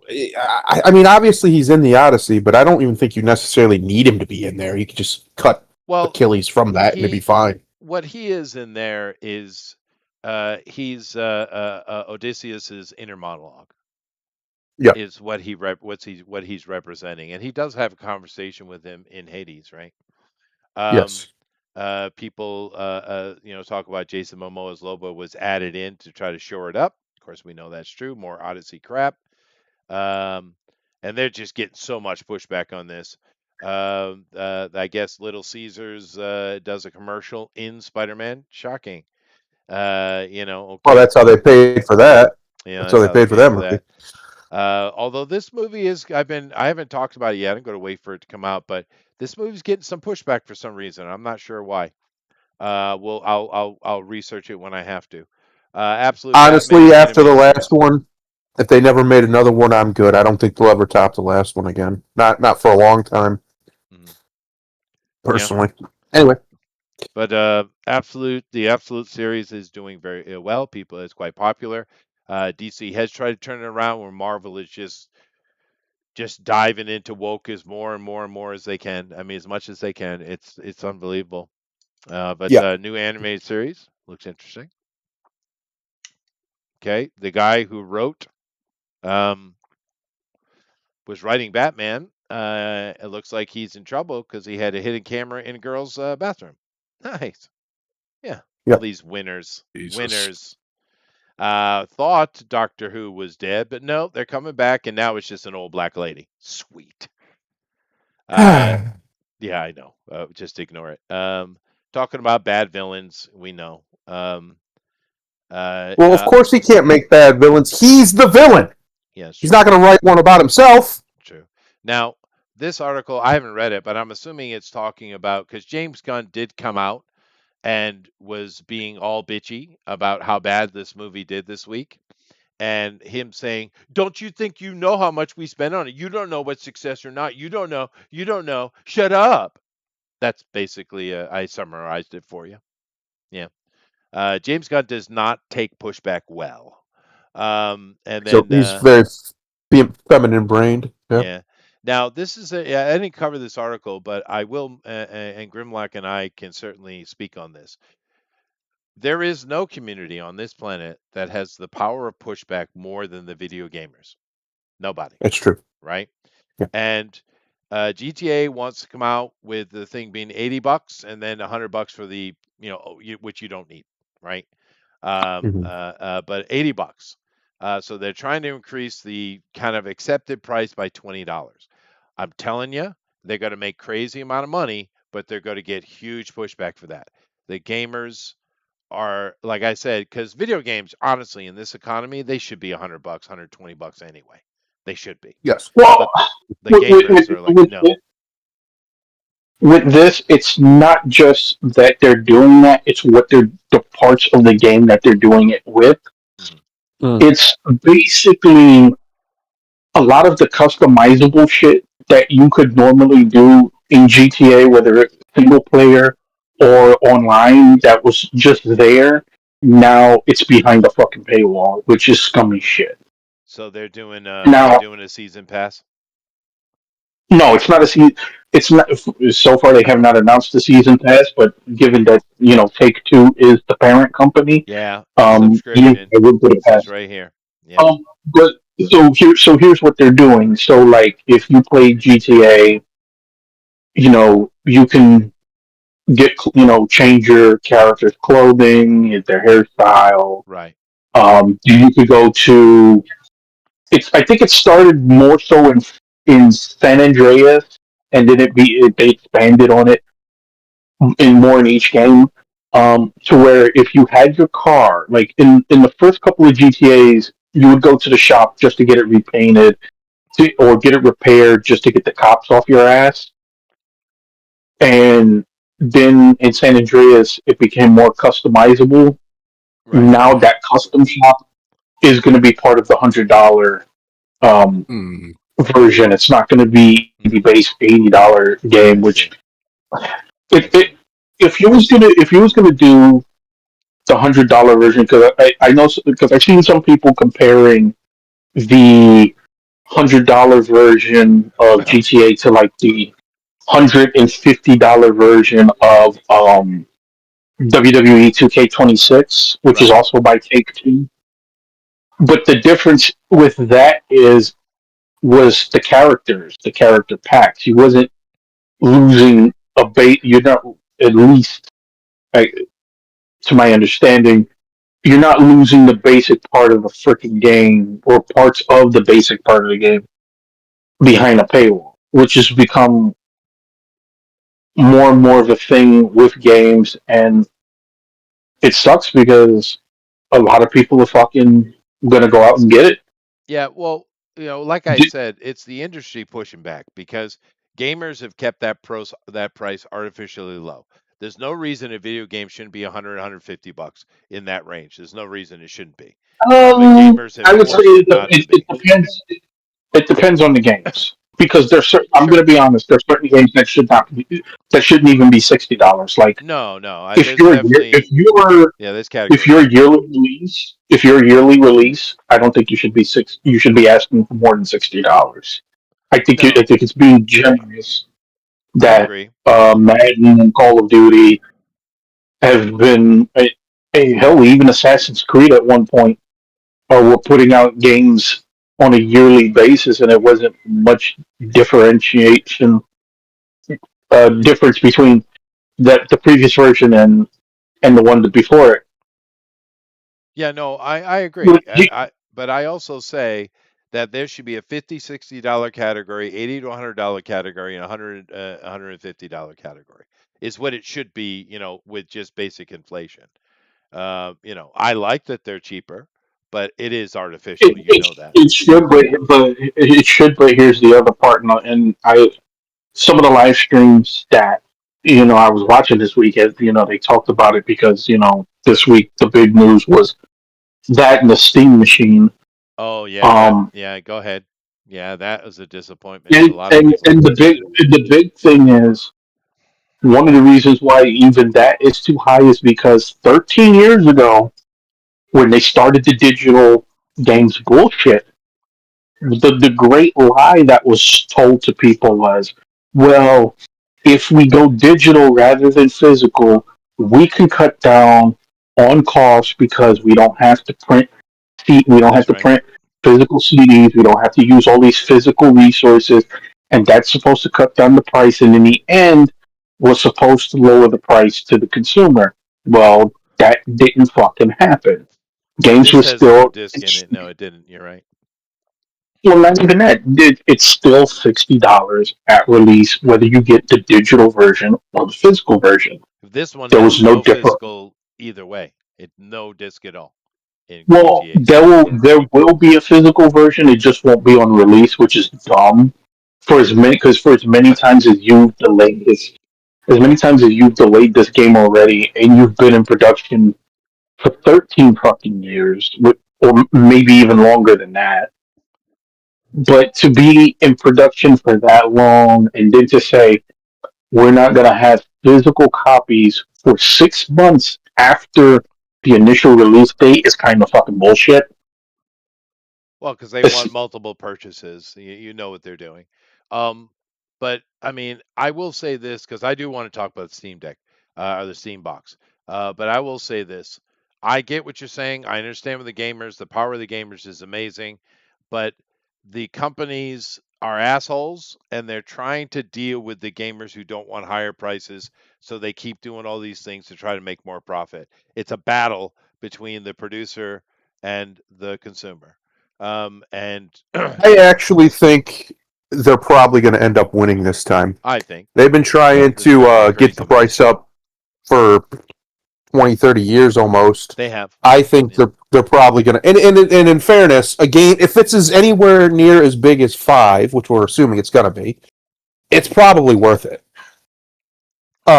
Yeah, it's going to make crazy money, dude. It's going to be freaking Yeah, bonkers. hang on one second. The thing is also, I would be fine with paying extra, but hey, look, I would easily pay 80 and 80 or even $100 if the value is there, which means one, you can't give me broken games on fucking day one. That shit got to come to an end. You want me to pay $100? That's I true. don't want to have to fucking download a 50 fucking gigabyte patch just so my game can run day one. That shit's got to come to a stop. Two, if you're still gonna charge me that much, I want a physical fucking copy. No more. Don't put a fucking slip of paper in there with a fucking with EPOP or written on it. Give me a fucking disc. I All agree. right. I agree. I agree. But that battle will You continue. give me a value. You give me a value. I will pay for it. Like I said, for, for the amount of value that I got out of GTA 5, and I didn't even buy GTA 5 day one. I bought that shit years down the road, and I bought it on sale. Yeah. Well, So it doesn't matter the argument with the gamers. This is going to make money anyway. But that's an old argument. Then, like I said, the gamers have incredible power as a block. However, the Steam box, I do want to talk about that for a minute. Now, I don't understand Grimlock because the Steam Deck was a genius play, adult version of the Nintendo Switch, and it's sold like crazy. It's a great thing, great product. People love it. The Steam box had a lot of people really excited about it, right? Really excited about it. But they dropped the machine at $1,300 when you can go spend under $1,000 and get a PlayStation, which is better. Why would you do this? Why would you for $400 more than $400? Why wouldn't you create a product that was superior in every single way to the Xbox or the PlayStation? I don't understand the move because there's no way they didn't know they would get huge pushback. well, it's kind of funny you mention that because I've seen a lot of people running defense for him in the Copas. Oh well, we didn't know that the memory market was going to explode with AI and all of this bullshit. But going back to what you just said, like I think it was a Digital Foundry or one of those channels did a test, and it's not even as good as a base PlayStation 5. No, it's not. And Gamers even Nexus tore it apart, dude. They tore it apart. and even with okay, let's remove the whole memory bullshit, and let's say they was gonna bring it in at $750. At $750, why would I fucking buy this over a PlayStation 5, over an Xbox, or even the Nintendo Switch 2, which is coming in over $200 less than than these? And yes, PlayStation and Xbox both just did 2 increases on their systems within the last month, so now both of them are around $700 each. Yep. I think the PlayStation 5 Pro is $799 and the Xbox Series X is $750, and that's still cheaper than the base Steam machine, and the Xbox Series X from a specs standpoint wipes its ass with this Yeah. thing. Yeah, it does. So And why why, right? Now Alpha Proto makes a point here. He says the point of the Steam box is to play your Steam library on your TV. Now, first of all, stop being a console peasant and get a computer. All right? Knock it off.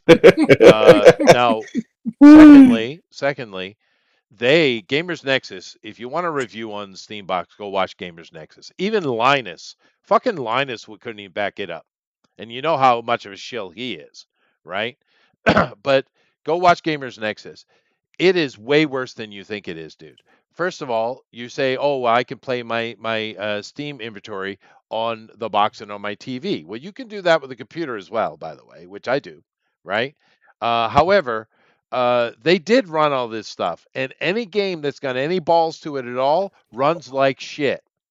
Runs like shit.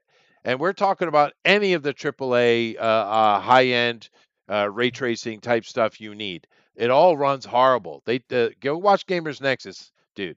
They show very clearly this thing is not even close.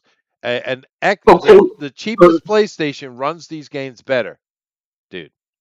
but all right. So here's the argument towards the to even okay the Steam library. I get you're having a library. Hey, my Xbox library is the number one reason I got a Series X. I get that argument, but here's the thing, especially with PC game. Let's just be frank about the last. You could say almost 10 years of gaming, going back to the PlayStation 4, Xbox One era. I have a gaming laptop that I bought 6 years ago, 7 years ago, about 6 years ago. Yeah. And so that hardware is 7 years old. And I'm running a NVIDIA.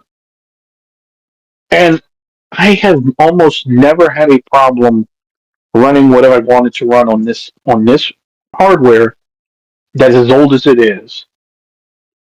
Unless you're just whoring for the newest shit, or you just want to play every game on max settings, which I'm gonna be frank is overkill. Um, Speak for yourself. you don't. No, like seriously, if you look at most of these games aren't optimized for shit. No way. So what do you need max settings for to run something that's still gonna jitter at 30 fucking frames? Like what do you need it for at this point? These publishers are not putting out anything that really justifies you spending the amount of money on a PC like that. I'm saying if I could still run most new games on 7 year old hardware, what would be the point of going out and buying a Steam machine, even with the library? Yeah, no, I I know, could just but go and stock it on SSDs. at the same time, I can take my Z13 Flow, run an HDMI into the big TV here, and I got my Razer Wolverine controller. Dude, I'm all good.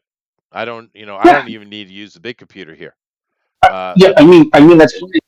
And you're probably not going to buy another computer for a while because I know at least you're not that kind of dude. No, but I mean that Flow, that Asus Flow that I have, that's $1,500 machine, and that's way better than any console you can buy. $1,500 right there, $200 more than the Steam box, and you have a machine that'll do everything you want. You can HDMI it right into any TV you like, right, or even broadcast depending on the TV you have, right? Because that has all the Bluetooth and all the stuff built into it.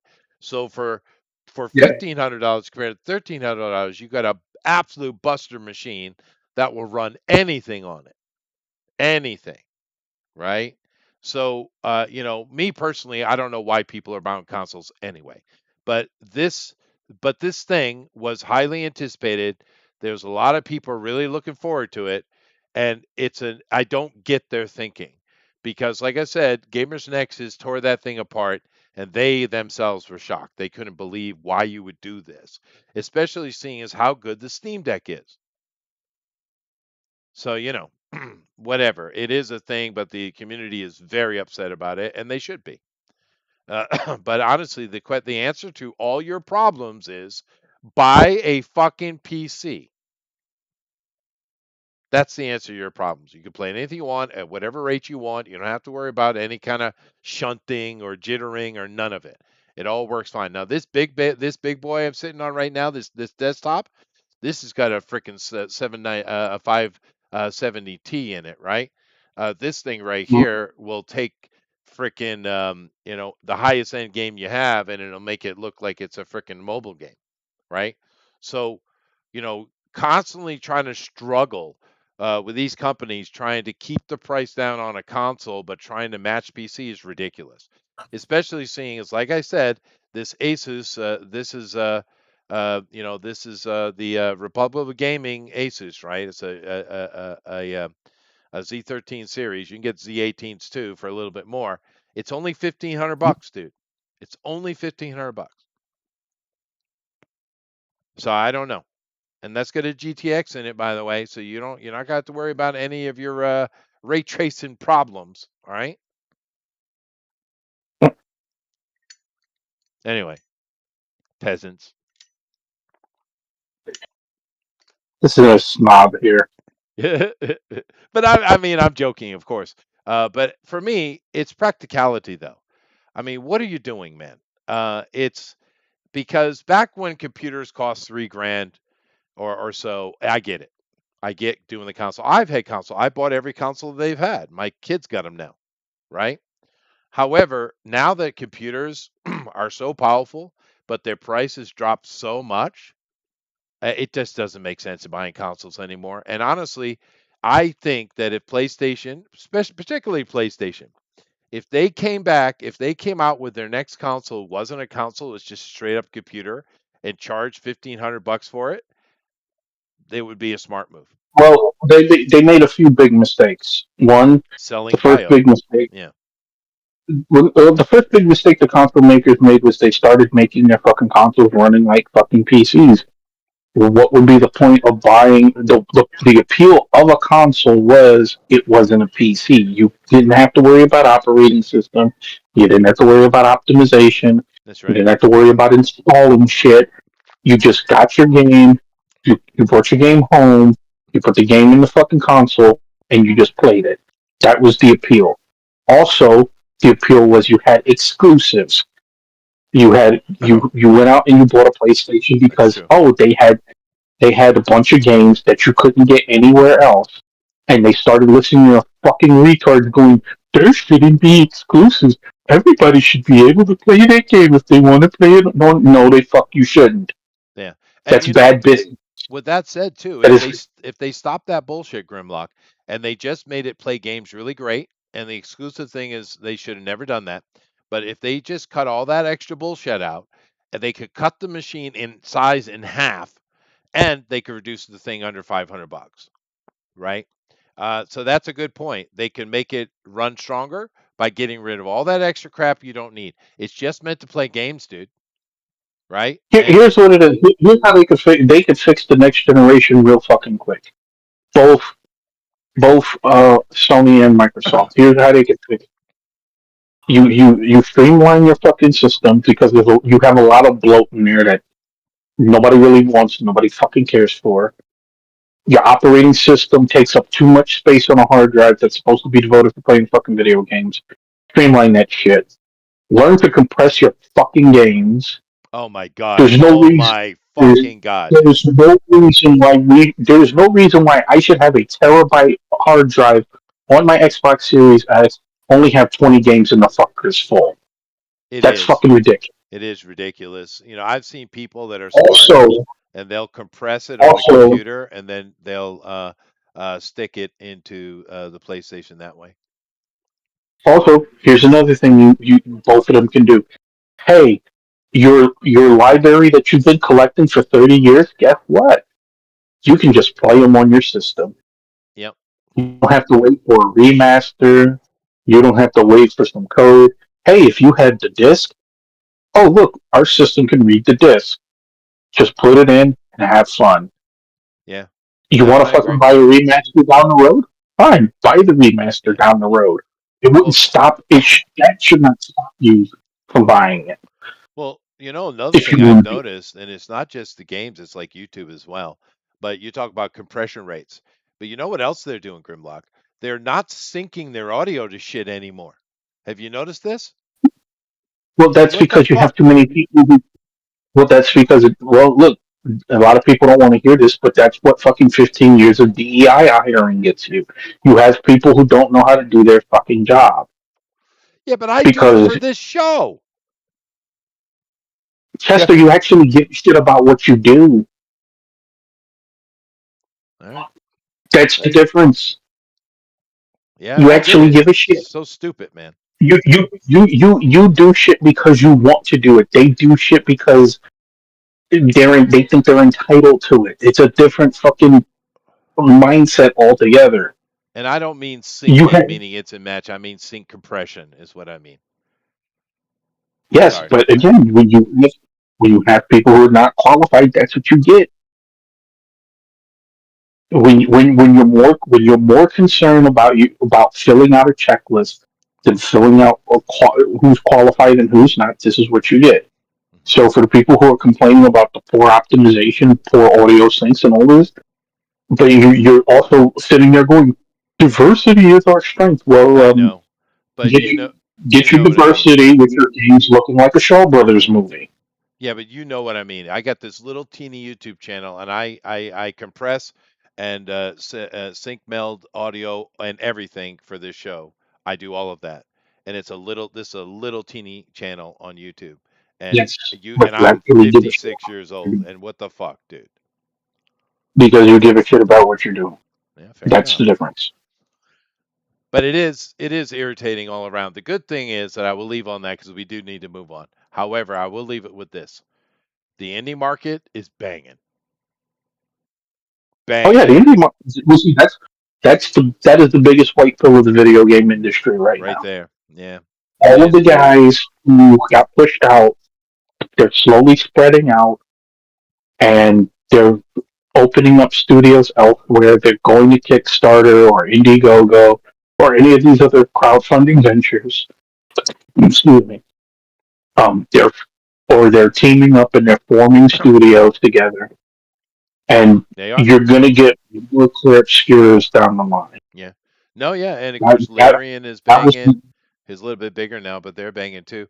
But I would just say offhand, if you want to find really good indie stuff, there's a great reviewer on YouTube. His name is Splattercat. Splattercat. That guy, it's a mid-level channel, so he's not bought out. But he covers all huge manner of indie stuff you've never heard of, and they are banging. I'm sorry, go ahead, Grimling. what make it good. This is a good time, and I know some people may not want to do this. AI is going to make it easier for some of those guys Oh, it's good to to go in. demolish it. Yeah, you're right. That's going to go in, and all of these big companies that are using AI to to shrink down their workforce. Those guys who actually know what the fuck they're doing are going to use AI to get there, Yeah, and that's going to be the funniest part of it because yeah, here's something that most people ain't going to talk about. Well, everybody's freaking about the AI thing, but remember about 7 years ago, everybody was freaking out about the streaming services, and what the fuck happened? A bunch of companies invested hundreds of millions of dollars, some billions of dollars into streaming. Every last one of them lost money on it. yeah, Last one of it's true. them, and a lot of them got swallowed up by bigger companies. And the same thing is going to happen with AI. You're going to see a lot of fucking companies disappear within the next 5 years. And Yeah, the only there's only a handful of companies that's going to survive that shit. Microsoft and Google are still going to be here, for better well, or worse. they are monoliths. They So have fair. they have the infrastructure to survive this shit. Mhm. Well, Um, they but, do, but also but, Microsoft has but found its other ways of making revenue. So yeah, but they're also going to lose a ton of money on the shit too. Because like I said, yeah, all of the companies in streaming lost. Disney, like even the companies that won, Disney lost, Warner Brothers lost. Hell, yeah, right? We just saw Netflix. Netflix was the OG of this shit, and they're bleeding. they are. So They are. Yeah, and keep in mind with Microsoft though, with their Crystal Core tech that they're working. Ironic timing, don't you think? Um, yeah, those that's going to change computing completely anyway as far as how we keep data, because those things are built to hold data for more than 2,000 years is the goal, right? And they want to digitalize and protect all human information is their stated goal. but that's going to play in AI. The amount of data you're going to be able to put, it's jumping from terabytes to petabytes. Just so you know, it's skipping petabytes altogether. Oh God, So, wait till you get that this fucking video game that's a petabyte. Oh God. dude, these little crystal sheets they're making, these things can hold hundreds of petabytes. And this is early days. It might go beyond that. We could be getting into zettabytes or hexabytes. Who knows? But nevertheless, let's move on from that. And now it is time for Eric's Time to Shine. Hello, Eric's Time to Shine. Hey, what's up? It's your part of the show. Toy Story banging 2 weeks in a row. $300 million in the pockets. This thing might get up toward $1 billion. Who knows? But you saw Toy Second Story worst 5. Toy Story out there, though. Really? What's the worst that you would consider? I can't remember. I think it's 3. The one with the teddy bear, the evil teddy bear? That might be it. Yeah. Yeah. But Yeah, this one was more focused on Jesse. yeah, I it's mean, all about there's Jesse, which is fun. there's barely any Buzz or Woody in it, and yeah, it's Yeah, but that's okay though. That doesn't matter. If people are like, Now the overall story was great. Talking about how kids spend too much time on devices, though. oh, really? Is that what they're going after? Oh, that's cool. Yeah, That's cool. yeah. Yeah, makes sense. So hi, the little tablet sitting here. Oh, I get it. Yep. He's The evil lily villain. pad. The lily pad is Yep. the villain. Sweet. Mhm. A new threat to playtime. That makes sense though. That's topical. It's contemporary. But of course this is going to make money. It's Toy Story. Yeah. Now And the the grandkids loved it. there They you loved go. it, so Now the that's all that really last matters. one did go kind of woke with Bo Peep. Is this woke with Jesse or is it just Jesse's story? It's pretty much just Jesse's story. Yeah, that's what I've heard. It's not woke. It's just her story. Why not? We have Buzz's story. We have Woody's story. Why not have Jesse's story? Yeah. Now is she and Woody? They're not a thing, right? But No, her and Buzz are a her and thing. Buzz are a thing. That's what I thought. Because he's Yeah. all about Bo Peep, right? Yep. Yeah. Yeah. In fact, Woody's off in the wild with Bo Peep. Nice. We gonna have Woody Peeps coming out. We got a little bit of a bunch of Woody Peeps. All right. Yeah, I'm not surprised it's making money. It's a perfect summer thing for people to take their kids to. Oh yeah, Of definitely. course, the Mario thing crossed $1 billion. This might do it too. This is pretty steady money for Disney, to be honest. Not Oh, yeah. surprised. However, let us take a look at this. This came out this weekend. Wow, dude. Holy shit. This movie cost hundreds of millions of dollars to make. We know this. This is a minimum $400 million in pocket they need to clear. This is not going to get even close. This literally will lose them more than $300 million. Just think about that. Yep. $300 million in the hole again. Yep. These companies, dude. I mean, it's getting absolutely raked. It's not going to have a good second weekend. It's going to drop off like crazy. I imagine Toy Story will probably be leader next week too. Right? It's Minions. Minions comes out next week. That'll probably be number one. Minions will crush it. And you know what the best? You know what the best part about it is? There's not going to be another company to come and save their ass with a bailout. Well, we're going to see radical shifts when the deal, when the ink dries on that deal, dude. Not only because to give you a good glimpse, just in the news side of things, they bought Paramount. Look at what they've done with CBS. They shook it up. They're firing all the wokies, and of course, all the liberals are bitching and screaming. Oh my God, CBS has been abused. Yada yada, dude. When this merger happens, and wait and see what they do to CNN. Holy crap, dude! It's going to be I just absolutely. set the motherfucking thing on fire. CNN has long outlived its usefulness. I think so. Get your popcorn is what I'd say. But the thing with it is, though, CNN is in all the airports. It's in public buildings all over the world. So the absolute soft power of CNN, which is why they use it. The soft power of CNN is real, right? Because you got to remember, Well, people I who think don't live it. in the states don't know the states, right? Well, that just got significantly eroded with all the people who came over here for the World Cup and said, "Hey, this ain't nothing like what CNN said." Exactly. Exactly. But it shows you the push of it. And we're going to see a big shift. So it's good timing. And of course, these are all partners of the old Trumpy. Trumpy's got a playbook. He's got him a playbook. So, and I'm loving it because look at how much this guy, what are we, a year? You're not even a year and a half. And he's literally reshaped the planet in that short period of time. It's outrageous, dude. And the good thing about, because we've been talking about, is it JD or Rubio? After Rubio would probably be the better choice for just bulldog getting it done. But JD, dude, the thing with JD is different than Rubio. The liberals like him. The classic liberals love JD Vance. I'll tell you right now why I don't want Marco Rubio. He's still Marco Rubio. As soon as Trump's out of the throne, he's going to go back to being Marco Rubio. He might. Rubio was a pro-amnesty motherfucker back in the day. He'll be pro-amnesty as a president. I won't have Son it. of an immigrant. I get that. Although I I bet don't you he's changed the give lyrics a on it. fuck if he's a son of an immigrant. I won't have him as president. I get it. I won't get vote for anybody who's pro-amnesty. Does not get my vote. Period. And What if it's to that JD point, Rubio ticket though. well, if JD's in charge, then that's fine. Okay. And to that point, JD Vance just recently was on old Bill Maher, Oh yeah. and Bill tried to get him to say that ICE was going too extreme for a while, and he just said basically no, we're not going to say that because they're doing their job, But you and also sometimes notice, that looks ugly. it does. But you also notice by the end of that interview, and Joey Behar as well. Now she's an idiot. Bill Maher's not.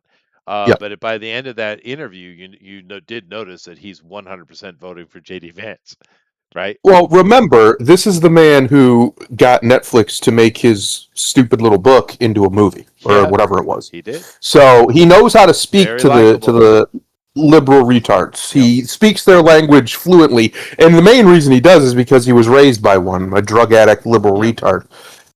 So he knows how to. Once you know how to talk to these people, they're kind of like dogs. Yeah. It works on all of them. once you figure out the trick. Well, he's polite but stern, right? And Yeah. it works for him. But this right here is, people keep talking about what is the worst bomb of the year because we keep getting them over and over. And keep in mind, the past 3 years have been horrible, horrible. We've been covering it here. The past 2 years in particular, not counting this one, were really bad, really, really bad. Mhm. This year is not shaping up any better. We might have a few more hits than we did the last couple of years, but it's bad. This is a monumental failure, monumental. And next week it is not going to do anything because you still have Toy Story running. And what do you say, Eric? Minions is coming. Jesus. Yeah, there's a new Minions movie Oh, coming out Jesus. next week. Next week, this will fall below. I think Master of the Universe will beat this next week. And because Master Universe is a fun little popcorn movie, and it's hanging in there too. Yeah, and no one is giving any love to this at all. So, but that's mammoth, dude. But anyway, let's keep moving. I on. think the lesson that Hollywood needs to learn here isn't the one. Well, they're definitely not going to learn the right one, which is woke shit isn't going to sell anymore. Period. They're not going to learn that because they refuse. They're ideologues. They're captured. But what the lesson they need to learn is, you want to make money at the box office, you got to make a movie for children. Yeah. Period. That's it. Make a kids movie. And then if you want to make movies that are more mature, those need to be on streaming. Streaming movies that are more mature do way better because adults don't really want to go to the movie theater anymore for various reasons. I do. I love the movie theater, but most people aren't like me. And when I go, I almost never see anybody around my age. It's all younger people. So I think they need to learn that the demographics of going to the movies is typically going to be a younger audience or a young adult audience with their own kids. Maybe you take your grandkids, but you know what I'm saying. It's not going to be, people in their late 30s or whatever, or 35 to 50 going for their own, typically. they're going to instead just stay home and watch it on their big ass TV, like the one sitting right here in this room. Sure. Because why wouldn't you? Why do you want to Well- go deal with all that bullshit when you just sit here in your underwear and watch it? And it's in better quality, picture quality, than you're going to get at the theater. Well, I did go 2 weeks in a row. Mortal Kombat, don't watch it. Master Universe, fun. And I did really enjoy being back in the theater, though. It was It's nice. Yeah. I do like it. Alpha, if we make Cuba a territory, which is not out of the question, to be honest with you, Rubio becomes governor. That's what happens. Yeah. That's right. Yep. This right here, now Obsession is a whole nother conversation. They spent nothing to make this movie. They had no marketing. So this is already over $200 million in hand, right? Absolutely mammoth. That is bigger than Road Warrior, dude. Oh, I'd say it's $300 million in hand, easily. They only had under $1 million budget. They basically had, like you said, no marketing. I'd say easily that's $300 million payday. Yeah, it's so huge, dude. It's the most successful. I believe it's the most successful movie of all time. Not in raw number, but in total profit, because it's almost all profit. Yeah, no, it's They that's spent why I nothing on mentioned the Mad Max series, because they made that for Yeah. for nothing, make crazy money. Jackass, best and the last. I never liked these dumbasses. I didn't even know this existed. No, but $5 million for this thing that cost 2 cents to make, they're happy. That'd be my shit. Dude, Paramount, that's a smart move though. Money in pocket, because that cost nothing. There was no advertising whatsoever, none. So Yeah, I didn't know it existed. pure money. This Spielberg movie is, well, to be fair, it's $90 million. It's not going to make its money back, but well, it might, because I don't think this costs a huge amount of money to make. Let's see here. Backrooms. Oh, Jesus, dude. And it's re-releasing. Look at that, dude. Look at it. Now, this costs more to make. This was 10 million. 10 million, yeah. Yep. And this had advertisement where the other one didn't. But you got that. And even if they spent $100 million on it, which they didn't, the advertising, they're still doing all right. Yeah, no, they're doing. There's really Bleach. well. This is the final season. They put out the first 3 episodes. They've been doing that with animes lately. I was gonna go see that actually this weekend. I completely forgot about it. Yeah, but it's not huge money, but it is kind of. Yeah, it's only 900 theaters, and that can't be the right number. There's no way it was 3 million even. So that's a strict estimate. It is, but this is like bonus money anyway. Yeah. Let's see what Masters of the Universe is doing. I picked up a little bit, about 50 million in their pocket, because they did spend. And this is all bonus money on this one. It is bonus because it's an Amazon MGM joint, as they call it. Anything coming from that studio, the box office is not what they're after. It's going to be for the streaming later, to drive traffic to Prime. This is just bonus money right out of the gate. That's all it is. This movie's already funded, already paid for, already budgeted out and everything. All you're seeing here is them just walking home with a paycheck. Yeah, and the thing is, this is the kind of movie. That's why they're already going to make a second one. They've already talked about it. It's already in the works. Sure. Why not? I'd actually just make a series, to be honest with you. But it's good fun. It's a little popcorn movie. It's going to play on Amazon Prime over and over and over again. Forever. It's an Amazon movie. Yeah. It'll never go off of Prime. They'll make their money back 100-fold probably by the time they're done with it. I hope they don't hide it on MGM Plus though. I don't think they will. I didn't even. I think MGM Plus is going to go away very soon. I think it all. God, I hope so, because I just canceled my subscription today since the season finale of From came out. How's that? Don't spoil it. But how's that season? Oh, that's good. It's a good season. I mean, good. I just started watching the show. I mean, a month ago. Yeah, I binged right through it. And I was like, "Ooh, season 4." I'm not interested. Yeah, I'm gonna watch it now that it's done. I wanted to binge it. I didn't want to do the weekly situation. Alan, he says, if Cuba becomes a territory, my family is moving back. Well, Alan, even if it doesn't become a territory and it just becomes freed from the communist grip, which they need to deal with G9. That's what we just need to start assassinating motherfuckers. if we want. That's the only Yeah. thing that keeps that regime in Listen, place. that's the But solution to most of our problems, if we're it being is. honest. That's true. Go, just be a little bit Roman about it, shall we? Yeah, But just kill them. either Well, hell, it way, might be better in California now. sure, yeah.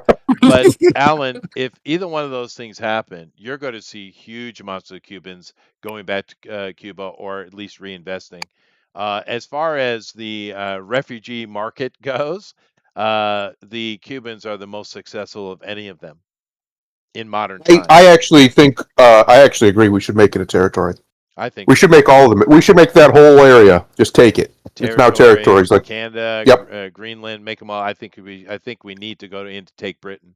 We need to take Britain. Well, we can get there, but let's start on this side of the world first. I think it would be easier to take Britain than it would Cuba. Yeah, but they're going to want all of our dentists. That's true. They need them. That's true. Right. We don't have enough. We have a dentist shortage over here. All righty, here. Let's keep going. Let me just look at that. Yeah, let's look at this. It did better. Now keep in mind, this didn't cost a lot of money because this was also something that was made for Disney Plus, right? So yes, they might actually be in the black here. They might be. This is a pre-funded movie as well. So they're probably doing okay, but that's pathetic for a Star Wars movie. What are we doing? My daughter and son-in-law went and saw it, and they were like, yeah, it's fine. Yeah, that's what it was. It was it was a long episode, is what it was. It was, yeah. And so that actually might be fine. This is a war movie, Lucky Strike, and that I expected more out of that. It's only 772 theaters, but geez, dude. That's lower than I expect. This is Clint Eastwood's kid, right? Gotcha. Michael was an entertaining movie. Oh, yeah. Well, I mean, he's still very popular. Oh no, Joe and Angela's marriage is on thin ice.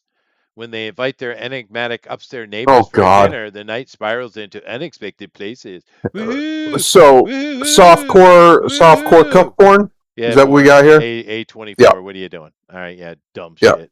All right. Man, Hollywood just can't get over cuck shit, can they? They just got to put it everywhere. They cuck everything out all the time, dude. That's true. Couture. This thinly disguised fetish. Go ahead. What was that? Their thinly disguised fetish. Yes, exactly. Look at this. This is about some lady on a self-discovery at a fashion week in Paris made more money than what's her self-discovery? Lesbianism. How much? Getting banged. It's either eating pussy or getting dick. We all know it. It's Angela Jolie, so we know she's gone full lesbian. So we know. Yeah. I need more experience. The experience is always just more penis. Or something equivalent. That's all it ever is. Dude, look at that. Nice. Look at him go. And then our last new one of the weekend. What is this?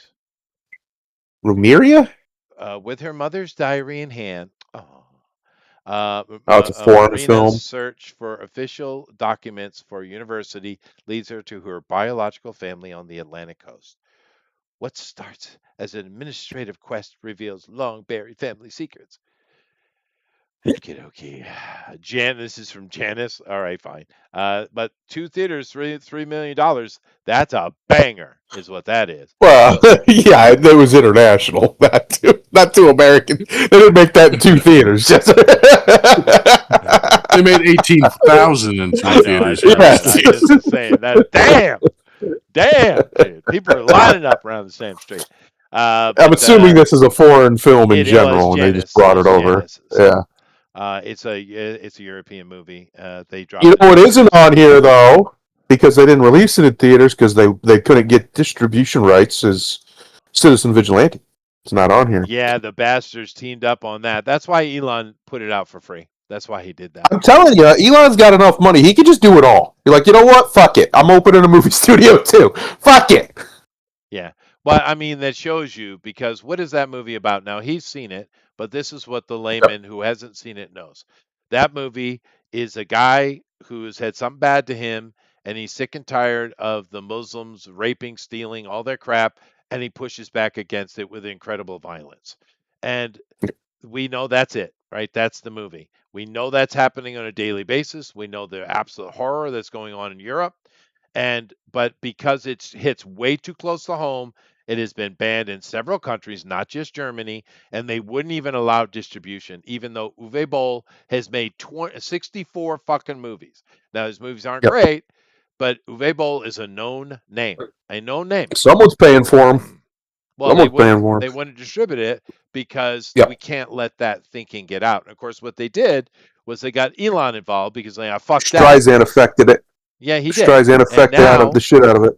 People are watching it left and right, and people are talking about it. Whereas if they just shut up and let it go through like a normal movie, there'd be hardly any conversation. Because I seriously doubt it's the greatest movie ever made. Although I know Army can absolutely hit it, though. No, it's not. It's not even close to that. The only thing I would correct is, unless I missed it, they didn't mention a single thing that is his instigating force, other than he's tired of this shit. Yep. Like nothing happens to him personally. Oh, I see. That I remember. That's weird. Yeah. I would imagine that would be his. Yep. They don't really get much into his. Like I said, he doesn't want you to sympathize with him. It's actually very well written. He's not there to be a sympathetic hero. He's not Batman. You don't need to understand where he's coming from. That's the point. It's kind of like the Joker, right? We don't need Joker's backstory for him to work. No. Same with this character. You don't need his backstory for him to work. Michael Caine summed it up better than anyone ever has with the Joker. Some men just want to see the world burn. Yeah, that's exactly who this character is. But he doesn't want to see the world burn. He wants to see these fuckers burn, basically. Yeah, I know, I get it. But you mentioned Joker. But I mean, I wonder who wrote that line, because I almost wonder if Michael Caine did it, because that sounds like a Michael Caineism, doesn't it? Yes. It sounds like something he would ad lib. But nevertheless, but yeah, Citizen Vigilante is they're trying to I don't know what would be the word, gaslight would, I guess in a way, gaslight it out of existence, but it failed badly. And I think everyone should go watch it just for the point of it. And honestly, for Uwe Boll, I mean, it's a genius move, because his movies, I mean, it's Uwe Boll. I mean, come on. But this will end up being the biggest movie and probably the highest rated movie he's ever made. 20 years ago, he was one of the most hated men in all of cinema, because he kept making the video game movies kept going to him, and they were terrible. They were horrible. And people hated him for it. Horrible. And knock out a couple of critics and people start thinking differently there. Yeah. But no, honestly, that rating that was on IMDb, I'd say is pretty accurate. I'd give it a 6 to a 7. It's fine. Is amazing. It's exactly what it is. That's amazing. Yeah. And that's pretty much all down to Army, and even some of the, I'll say antagonists, because I don't know what other word to use for them. The victims, I guess, they do a pretty good job too. There's actually really good acting throughout most of it, surprisingly, for what it is. You'll see when you watch it. You'll know exactly what scene I'm thinking of. Where they are alpha. They are lame. The villainous character is quite a good actor. Yeah. But Alpha, the thing is, I've seen so many Uwe Boll movies. They are horrible and lame, but they're the perfect example of it's so bad it's good type of movie. He's like the master of that. Like if you go back and watch his Rain movies or his other video game stuff, they are horrible. Oh my God, they're horrible. They're perfectly horrible. Yeah. So I heard he threatened to eat his girlfriend, Armie Hammer. Well, that's the thing about him. We were making a comparison between, Scarlett Johansson is a proud orgiast, right? She's proud of it. Armie is a proud masochist. He's a S&M guy, or would you call it again? What's the modern lingo? BDSM. That one. He's proud of it. He doesn't hide it, and of course he is not a homosexual, so his masochist side of his thing he does are women. And from what I understand, it's more than just physical, it's degrading as well, right? I mean, I don't really know much about that world. You'll have to ask Eric. Eric knows. Cleveland steamer action and stuff. Oh, God. There you go. At least he didn't throw out the Dirty Sanchez. Chester, don't even ask. You don't want to know. Rusty trombone. Oh, no! Is that like You don't want to know. You don't want to know. I am telling you right now. If for all that is holy, you do not want to know the answer to that question you're about to ask. He's going to look up the etymology of rusty trombone. No, he is. He's wondering why there's not a rusty saxophone. Oh God. Yeah, right. I'm assuming the Sanchez is kind of like the Colombian necktie. No, that's the Colombian necktie is just cruelty, pure unadulterated cruelty. This is a sexual thing. I don't know why, but it is. Kind of weird. I mean, we should probably ask Alan about it. I see. Oh no.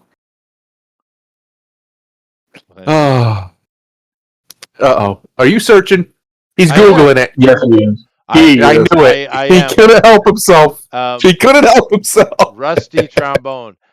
But I still don't understand. Oh, hold on a second. Oh, what? Ew. Why?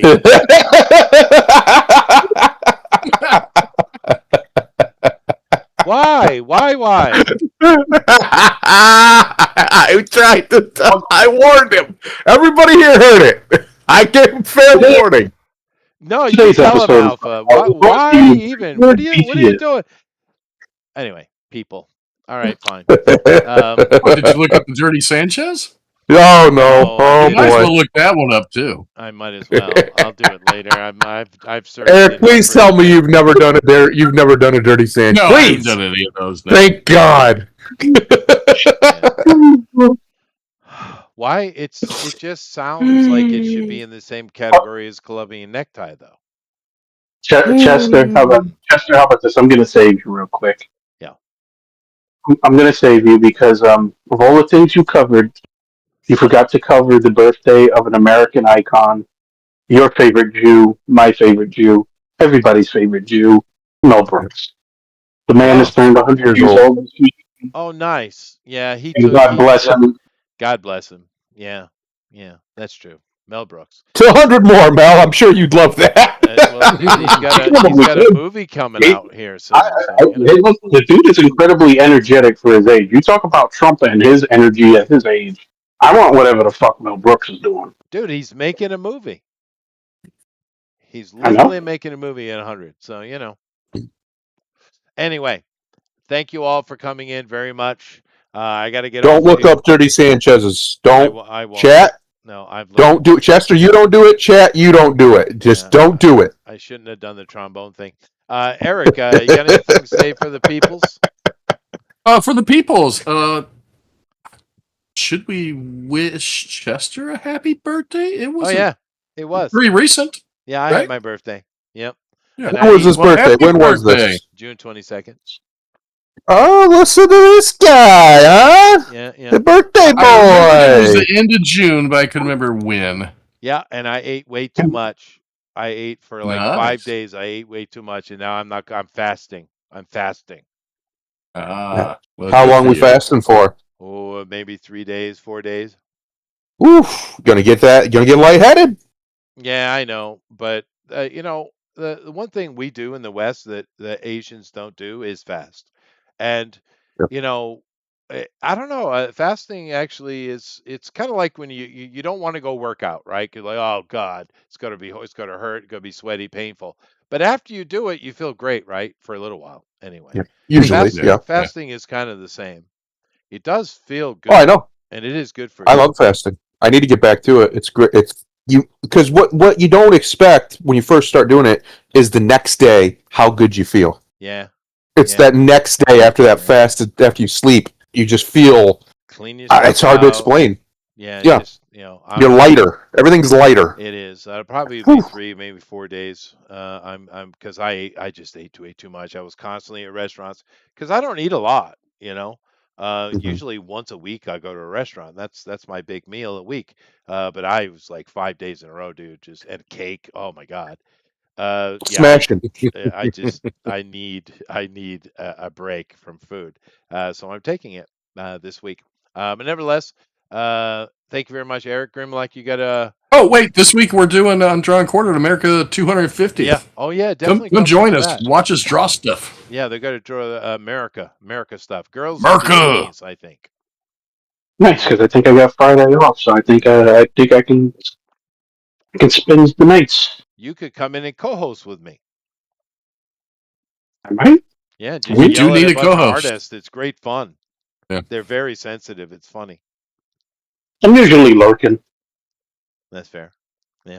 because I remember a couple of weeks ago I was in one of your drawing quarters and you was talking about black people reacting to videos of white artists, and you said they were faking it. And I'm like, no, Chester, they're not faking it. Them kids are young.